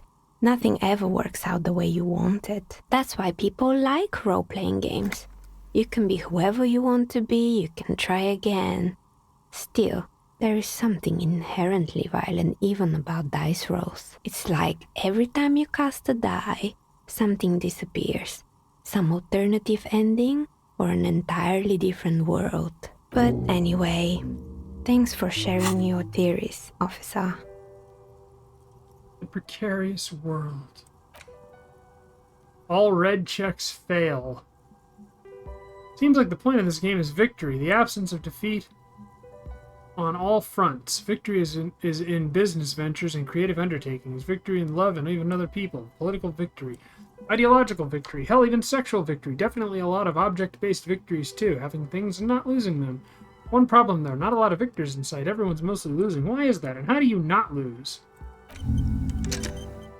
All red checks fail for 4 hours. Oof.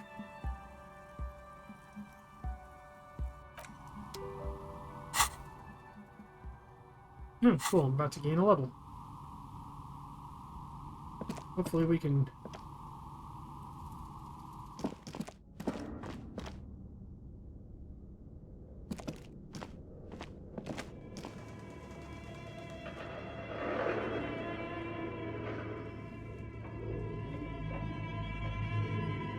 Fine.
The tear machine stand. Your bottles clunk.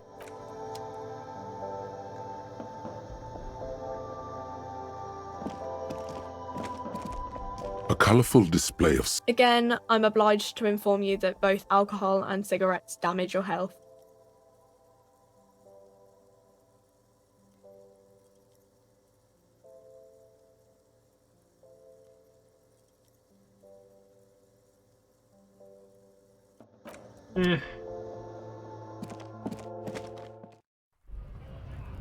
I just don't want to give up my hard-earned money.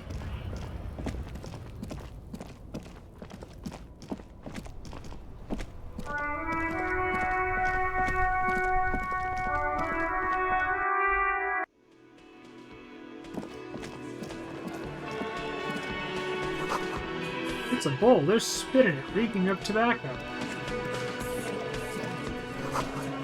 You see hawthorn bushes outside. What is a men in overalls, toting guns and union placards?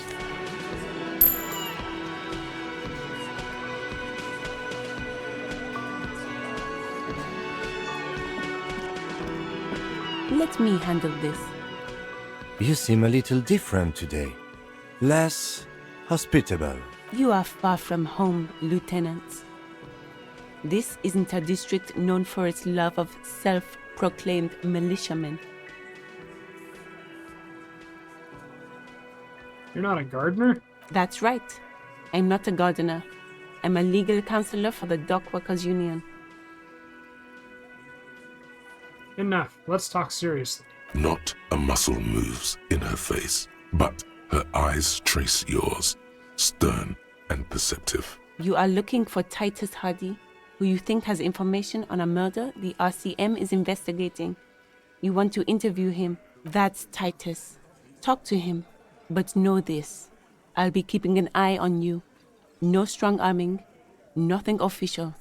The District of Martinez does not recognize your authority to make arrests. It doesn't matter if you recognize our authority. We will make an arrest if we have to. She says nothing. Her glare speaks for her.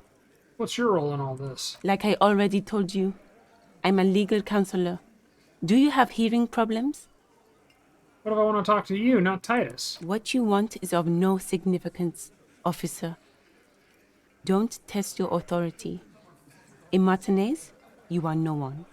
I saw what you were thinking. You want to say, what are you going to do to me? Don't. Just because it's in your head doesn't mean you have to say it. Why are you so aggressive? Aggressive? You make your living enforcing violence. These people are just dock workers. So you were spying on us, and now you represent murder suspects. Just dock workers. Listen, you moral intern lackeys. You're a mob, enforcing the unlawful privatization of Revachol.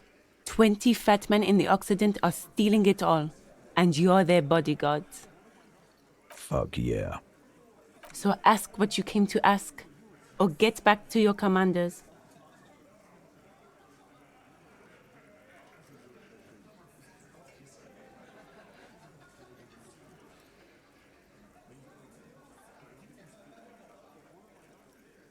The world needs a financial buffer zone. No need to get emotional. No one is emotional here. Do your job. Ask your questions, then leave.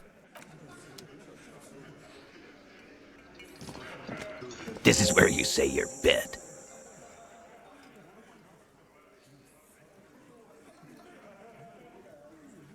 Detective.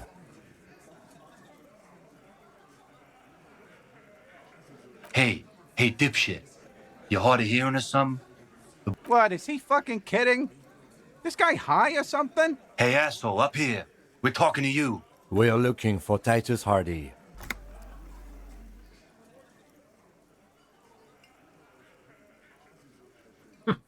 First, we need to talk about your attitude. Wow. The RCM sent us some big dick cops. Real big dick cops. Look at them. Reckless. Swinging in the wind. Yeah, look at the big dick on that cop. Can't tell a dick that big what to do. Must be something in the water in Jamrock. Yeah, gave him real nice big dicks. Where are you going with this? Yeah. Anyways. You might want to start asking your questions now. It's not going to get better than this. These guys are so macho, they're ready to confess to first-degree murder. Ask if it was them. The man hanged in the backyard. Did you do it? So, you're not just here to swing your big dick. You're here for the pretty boy. A real looker, that one. Stinks like shit, too. They couldn't get him down, boss. He's still up there, stinking up the place. Funny. But my partner and I have a serious matter to discuss with you. Why is there a container belt around the dead man's neck? Container belt?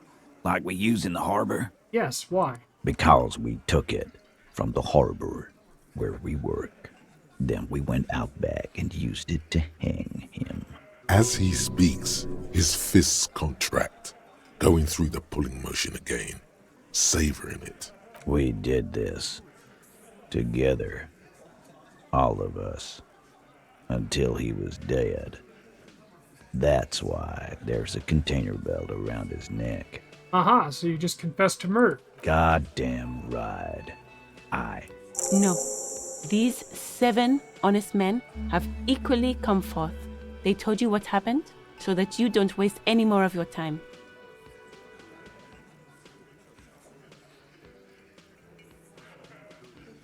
You murdered him like that? No remorse? How many people have you sent to the Shays? Ever felt remorse for them? Or send them to Reunion to rot. For 20 years. For life.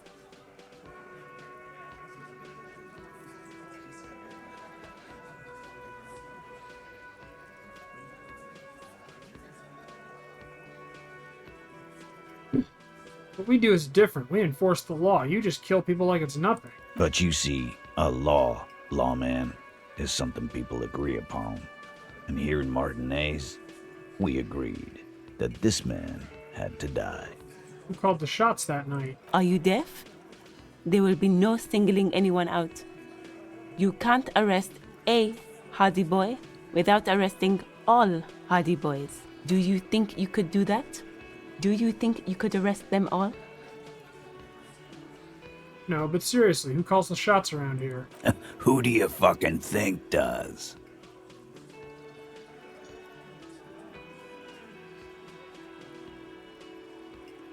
You do. You give the commands. That's right, asshole. Titus Hardy runs the Hardy Boys. Ain't that so, fellas? I think you got your answer, Mr. Law. No. You did not get an answer. Titus does administrative work. He pushes paper, fills out forms. The others can't read. But on that night, they all acted as one man. Oh, I fucking hate lawyers.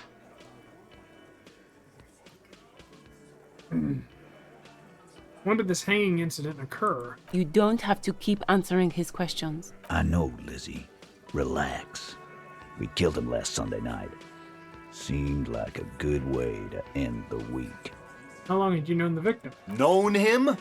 We don't associate with scum like that, asshole. Yeah! Who do you think we are? Quiet. He came around about 3 weeks ago when that Pines cow first sailed into town. Happy? By the Pines cow, you mean Joyce Messier? The representative for White Pines? The same company you're striking against? No. I mean the Pines cow. The stupid-ass cow they sent in to fuck us over. But you know what? Why don't you ask her about the pretty boy? I'm sure she has interesting things to say when you ask her hard enough. That's enough insinuation for today, Titus. Officer, your interview is drawing to an end. Don't waste your last questions. How did you kill him? We hanged him up by his neck until he got real still. Wasn't that obvious, Copper? Didn't they teach you anything at the cop school, idiot? You're pretty sure you've had at least 2 years of cop school and many more of active service. Certainly enough to not put up with his back sass. Deliver a knockdown observation. We need more. Did you muffle him? We haven't heard any reports of screams. Titus, you don't have to clarify anything. We overpowered him, dragged his unconscious body to the tree, put a noose around his neck, and hanged him till he was dead and steady. Then we left him for seagulls, maggots, and you fucks. How did you manage to overpower him? With numbers, asshole. How do you think? You're right, Lizzie. I've done enough explaining here. No, he hasn't. Not yet. Where did this overpowering happen? Right fucking here. The fucker pranced in here like he owns the place. Got what was coming to him. Titus lets the others clear out the details, so he doesn't get his hands muddy with explaining too much. Right, I have other questions. Like what, Copper? Why'd you kill him? Why? 'Cause he was worthless mercenary scum. And he stepped out alive in my town. So he was a mercenary, that's it? And he stepped out of line. What kind of mercenary? The kind that shows up when you start a strike. The experienced kind, too. Had Cohoy and Semenine written all over him. Ex-Oranese Special Forces. A live grenade. Right here in our bar. I can't prove it, but I know he was sent by the Wild Pines. They hire merc shit like that. Story of every strike from here to Samara. Hold on, how do you even know he was in Special Forces? 'Cause one night, he walked straight up to the mic and said, "I'm Oranese goddamn Special Forces, and I'm gonna fuck you all." Really? Yeah, really. Had a gin and tonic up there, sang some Oranese paratrooper song, and said he's gonna fuck everyone. We couldn't believe it either, but he fucking did. Right there. Like some kind of animal. Right, but what did he actually do wrong? Wrong? He harassed women, raped one, harassed workers, threatened to kill some as a warning. There's a slight unease in him, suddenly. He regrets mentioning the rape. To kill us all, if we don't open the gates, if we don't let the scabs in, if we don't bend over. And that was before he started coming here. Yeah, he said it was his favorite joint now. Started coming here every night. Drinking, grabbing girls. Grabbed one of ours mid-karaoke, right there on the stage. He grabbed someone? Yeah. This girl's on the mic. A beautiful girl, young. Gets into the second verse of Lover Lake. The fucker grabs her legs, starts screaming. "Show me your cunt! Why don't you show me your cunt?" Then, he gets knocked on the head with a wine bottle. Doesn't even fall down. Is this the same girl who was sexually assaulted, raped, you said? Aren't you fucking listening? My man is talking to you. He took care of it. They got the girl out before anything else could happen. Yeah, me and Eugene got her out. Aren't you fucking listening?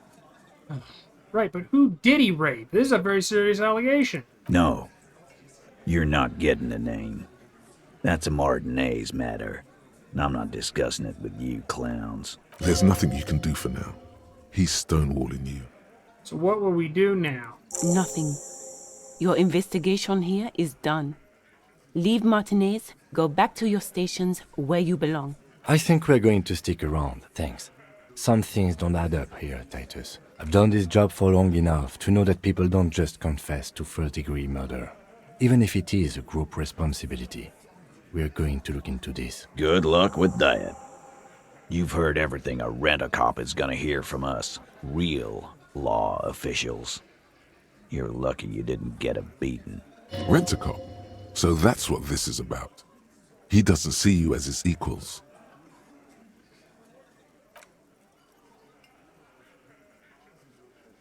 Ah, shit.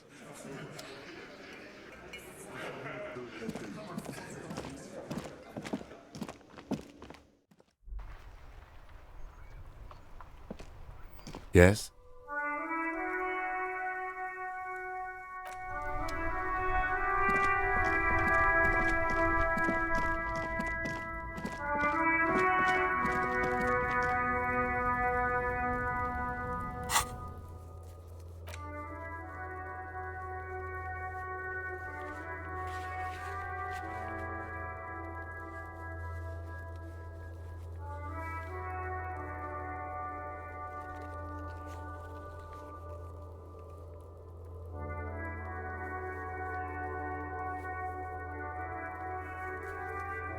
Huh.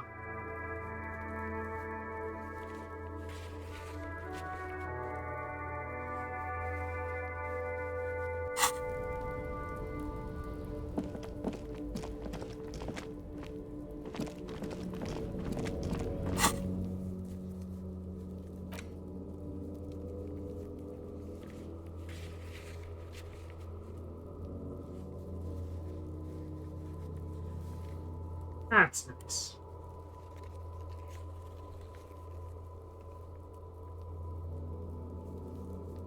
Really fucking nice.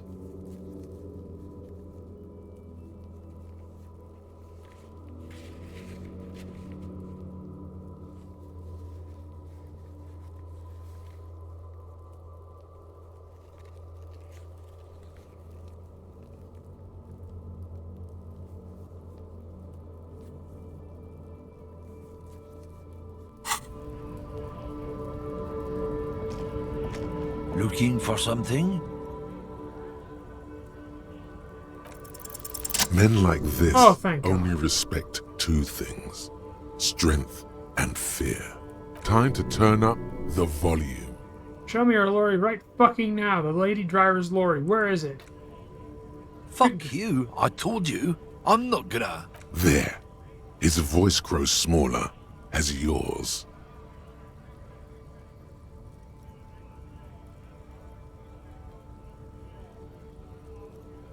I've been to your fucking lorry. I know where it is. I'm gonna burn it down. Look, fuck you, man. It's some lorry down there. Green, banged up thing. I don't fucking know who she is. When did she go away? I don't know. I don't even know her name. She just rolls with the fleet and acts like a big shot. Some dyke, probably.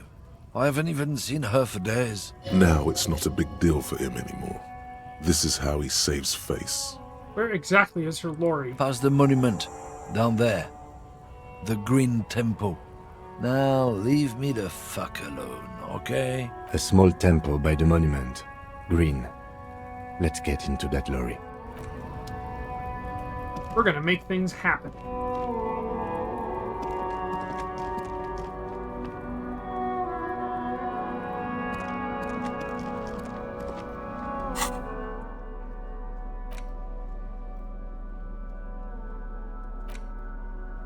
It's the ledger you found in the trash. A cabbage of papers hanging from the board, with the permeables drawer inside.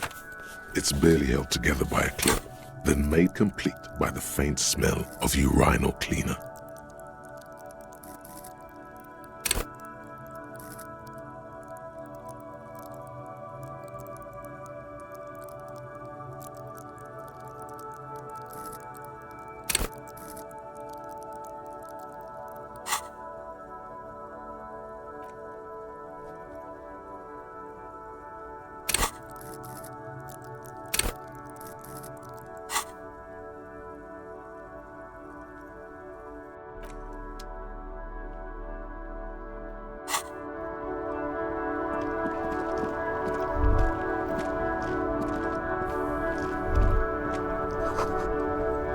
those trucks down there. Smokes. Go get them.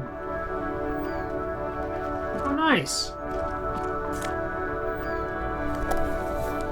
We didn't have to pay.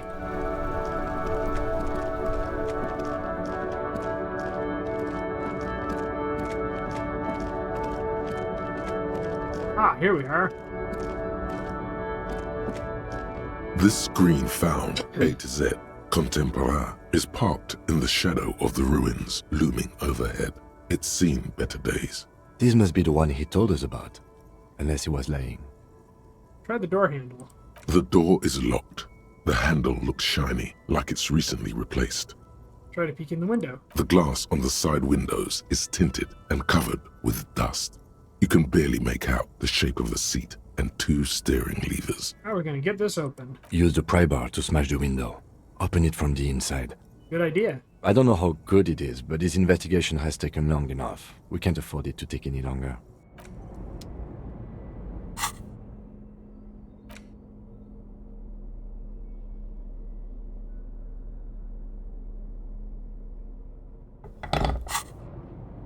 This screen found A to Z. Pry bar in hand. You take a hard swing at the window. A loud thunk rings out and the pry bar bounces back, leaving a tiny spider web on the glass. Goddamn maggot. Drag your ass to the gym and do some reps right now. Window appears to be shatterproof. No, it's not shatterproof. Give me that. He smashes it into the window. Droplets of glass fly everywhere, shattering over the lorry floor and pavement. You can just reach in now. Nice. It went better than I expected. Open it from the inside. The smell of cigarettes and perfume welcomes you. The cabin inside is plastered with old movie posters. Actresses smile from the walls. There's a radio transmitter in the front and a toolbox tucked under the driver's seat. Some tools lie scattered near the pedals. Admire the posters. These are movie posters featuring starlets from long-forgotten films from the 20s, the teens, even the 90s of the last century. One of them particularly catches your eye, a centerfold of an ingenue attached right above the back seat. The actress is draped in a sheath dress, one of her shoulders bared. The faded remains of an autograph run across the poster. She's looking past the camera. Wait, doesn't she resemble someone you know? But you can't put your finger on whom exactly. The actresses and the rare actor all smile you a warm goodbye. A radio transmitter is attached to the dashboard and a toolbox sits under the driver's seat. Examine the radio. Looks like the frequency dial is absent. It requires a key to work, but the key has been removed. Likely by the missing lady driver. Strange. There are so many radio stations saved here. Must be over 100 at least. Why would anyone need so many radio stations? For contacting an entire fleet of lorrymen, for example. This is all shortwave, UW and UKV. Looks like we are dealing with an impressive organizational tool. The nerve center of a huge operation. With quite a range too. Is there anything we can do with it? Doesn't look like it. It's completely inoperable without a dial key. What else is here? The smell of 1,000 cigarettes, some dead actresses, and you wedge yourself under the steering wheel to get a better look. Seems like the few tools lying around here, a hammer, a pair of pliers, a rusty wrench, have been casually thrown there by the disorganized driver. But one odd detail does catch your eye. A piece of sandpaper has been glued to the throttle. Sandpaper adds extra grip. Looks like the driver glued a piece of sandpaper to the throttle to offer some extra grip. Sandpaper? A novel technique? The movie stars are still smiling from the wall. A metallic drawer slides out from the seat. It's empty, except for a folded newspaper. It's an issue of Périphérique from last Wednesday. A piece of paper falls out from its pages. It looks like an article ripped out from a radio enthusiast magazine. Complex mathematical equations explain the basics of something called the Ulan frequency system. These formulas look oddly painful. Maybe it's the hangover, but they give you a headache. The Ulan frequency system? I've never heard of that before. I know of FM, AM, UKV, but... The pull-out toolbox slides back. You close the rusty old lorry door. Great. I think we got everything. A word, detective? Before we return to Joyce? All right, we've finished here. Let's quickly debrief and go over what we found, so we don't do it in front of the company rep.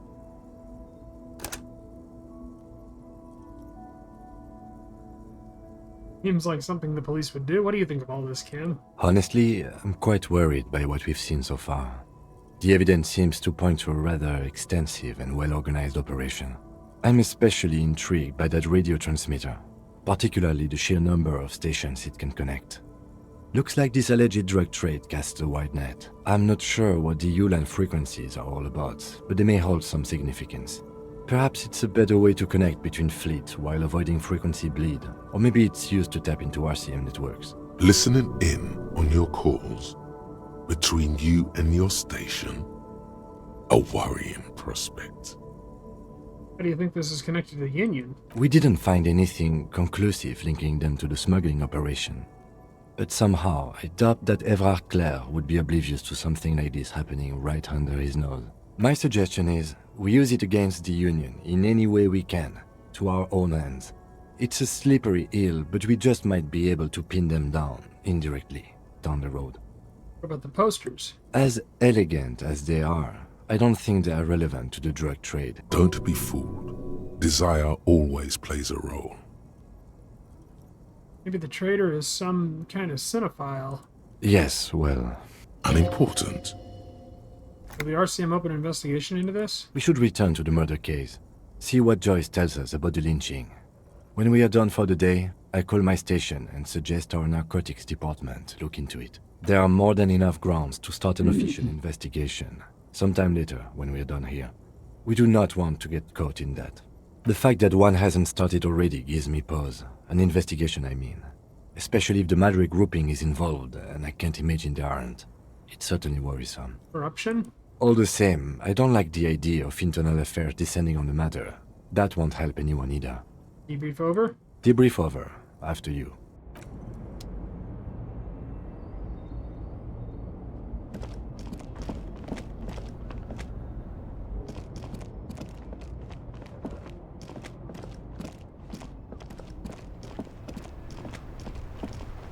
I saw you poking around in Lady Driver's lorry.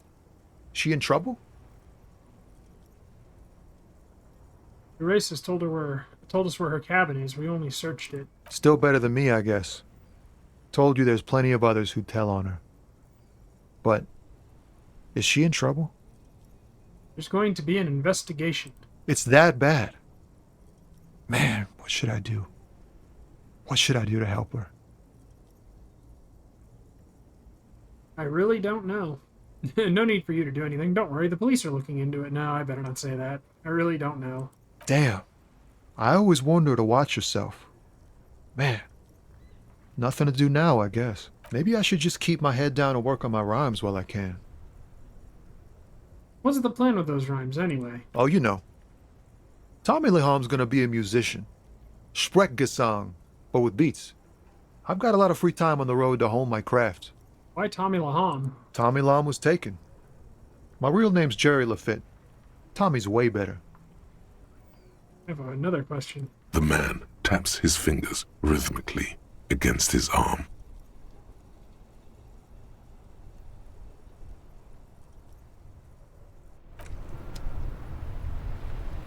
Alright, so let's go see license.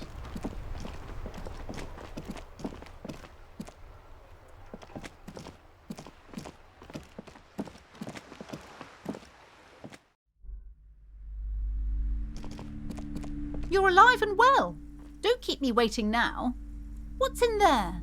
In that dark sarcophagus? The dark sarcophagus. Yes, yes. How was it?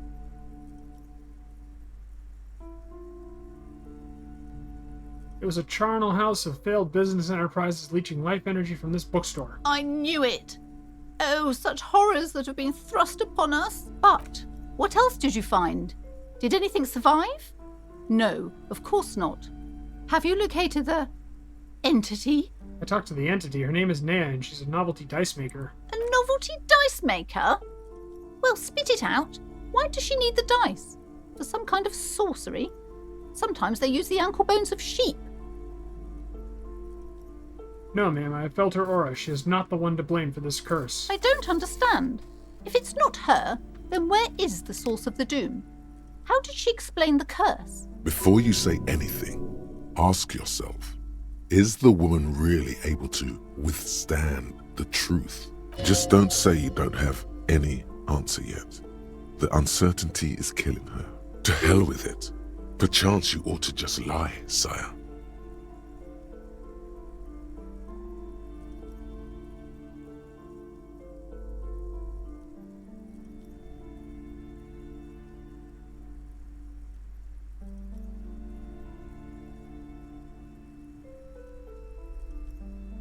It's dishonorable, but she's an idiot, so... The source is in the taxidermist shop. He became involved in the dark arts and brought the void spirits down upon this place. Oh, how horrid! I knew something wasn't right about that place. Tell me, did you find a way to break the curse? Yeah, I de-spooked it. The curse is definitely gone. What does that mean? Are you certain? Oh, but who am I to question your methods? All that matters is that the energies are retreating. I can already feel the curse lifting. It will be a long time until we're fully free of it, of course.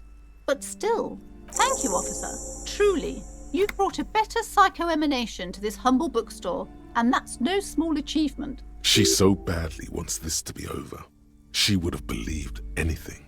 It will only last a day or two, a week tops.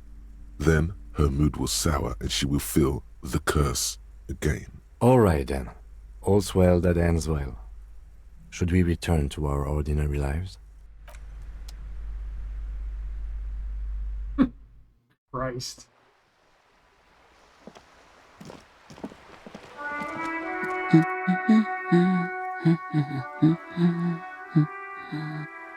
Good one? Yes? Hello? Who are you? Me? No one. I'm just a working class woman. She doesn't really want to be disturbed that much. If she's such a working class woman, why isn't she working? Shouldn't a working class woman be working? Not all the time. Right now I'm browsing books. Even a working class woman needs something to read. I'm a policeman. I know you are. Everyone can see that. The rectangles. Do you need the help of a policeman? What with? Maybe your husband is missing. My husband? No, he's not. So where could he be? I don't know. At home now? Out drinking with his friends? Working? Where is this going, officer? So what I'm hearing is you don't really know where your husband is. Yes, but... I don't really need to know where my husband is. Not all the time. Wouldn't you like to? No. I can totally help you find your missing husband. Why are we still talking about this? I haven't lost my husband. Maybe your children are missing. No, absolutely not. Okay, so where are they? Are you a policeman or a nanny? I police whatever I want. Where are they? They are not missing, sir. You know where they are. They're at home, smoking, giving the ladder of vices a chance. They're at home smoking, right? What?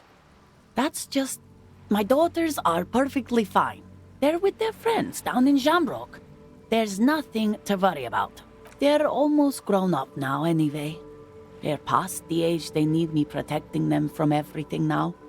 I'm afraid the danger is now greater than ever. Tell me, how old are they? My youngest girl, Jolie, is just shy of 16. Jenny, she is turning 18 next month. But we shouldn't even be talking about them. And can you describe me their appearances? Any features that stand out? Something to make identifying a little easier? Why do you need to know this? Haven't I repeatedly told you that they're not missing? That they're in Jamrock, safe and well, at some stupid party? Did someone say party? You could use a party. Hunt it down. For the investigation, I'm trying to be professional. There is no investigation here. I can tell you that. Maybe your cockatoo is missing. I don't mean to disrespect, sir, but you are being a bit of a cockatoo here. For what it's worth, I agree. But cockatoos can't be stopped when they get ladies. It's better to indulge him at this point. What do you mean I'm being a cockatoo? Nothing. Go read up on them if you're so interested. There's a great book in the bookstore. Maybe you should. What if the cockatoo is your astral captain? Or your heraldic bird? Actually, that's exactly what I'm going to do. Thanks for the tip. Wonderful. The story's open. Her hands move over the book covers. The tips of her fingers look rough, stained with yellow. It seems like she has spent a lot of time at work, smoking. The woman before you nods and returns to her reading. Now we need to get rid of volumetric shit.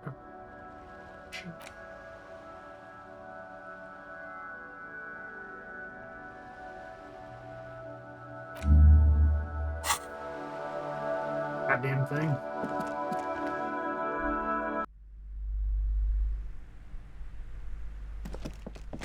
The display rack is brimming with worn paperbacks featuring an extremely muscular, sword-wielding barbarian on the cover. Nearly all the time, a twinge at the back of your head makes you flinch. Your eye starts twitching. Ow! Your hand reaches toward a book with glossy cover art of the very muscular man from Helmdal in chains, kneeling in front of a staircase leading to a throne. A woman sits on the throne, leering at the man. She's laughing at him, belittling him. Between the throne and the Helmdala man lies a bonfire, casting shadows on the wall. The shadow of the woman's headdress looks like a pair of devil horns. The title reads, Man from Helmdal and the Devil Woman. Interesting. The display rack before you is burdened under piles of Man from Helmdal novels. Why in God's name would I want that?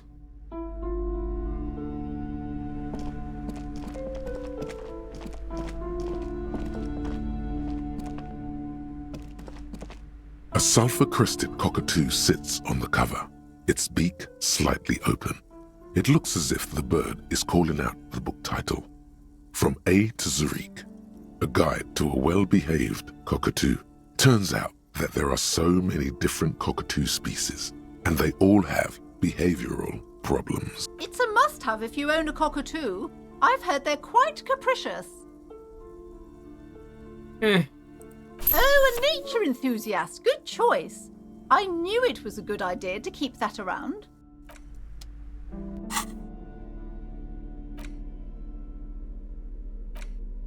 A cockatoo is a parrot with an erectile crest, found on the Seminine Islands and in southern Fas a la Mer. Known for their intelligence and general precociousness, cockatoos are popular birds in aviculture. However, they often exhibit various behavioral issues. This book talks about the delicate nature of toos, as well as introducing some of the most popular species among the bird enthusiasts. The funeral cockatoo, the major majestic cockatoo, and the most common bang bang cockatoo. It's colorfully illustrated. Where to even begin? All cockatoos are known for their needy natures, requiring attention for at least 2 full hours a day. They love to talk and have been described as lovable clowns who just don't know how to wrap up. I want someone who knows how to listen. Pet owners also report moodiness, loudness, and hostility as recurring issues. If left unsatisfied, cockatoos may scream non-stop, pluck their feathers, or become aggressive. Anything else? It is not recommended to get a cockatoo if you're not able to cook them food every day and give them the full care that they need. These birds will never understand that you have a life of your own. Yes, but there has to be something great about them. You're right. Cockatoos are magnificent creatures. They love to perform, cuddle and show off, and will even scream for fun, often as loud as up to 135 decibels. Despite its banging name, the bang bang cockatoo is actually the shyest of the species, common in almost all Seminoles forests, as well as zoos and homes all over the world. Its plumage is mainly gray and white. The Seminoles name, bang bang, is thought to be of onomatopoeic origins. Perhaps the most impressive of all the species, the endangered major majestic cockatoo, is often described as the most flamboyant bird in the jungle. Its pink-colored wings and flowing crest embellishing its proud and bumptious nature. In the words of poet-explorer Sir James Fournier, few birds more enliven the monotonous hues of the verdant forest than this big, bold, and beautiful species. This is a yellow-tailed black cockatoo. Its specific name, Psittacus venereus, relates to its dark and somber plumage. This bird looks as if dressed for a funeral, 24/7. There is something indisputably ominous about it. Honestly, this bird does sound a little bit like me. Yes, but all those cockatoo species are so different. Which one are you?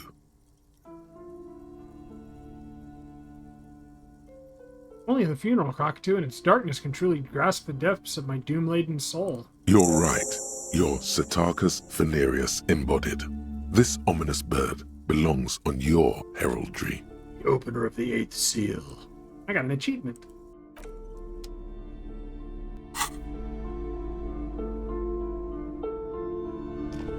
And I gained a level.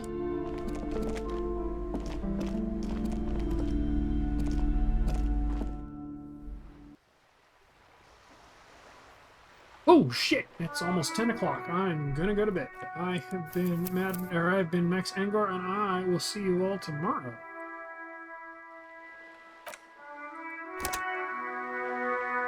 There's that button.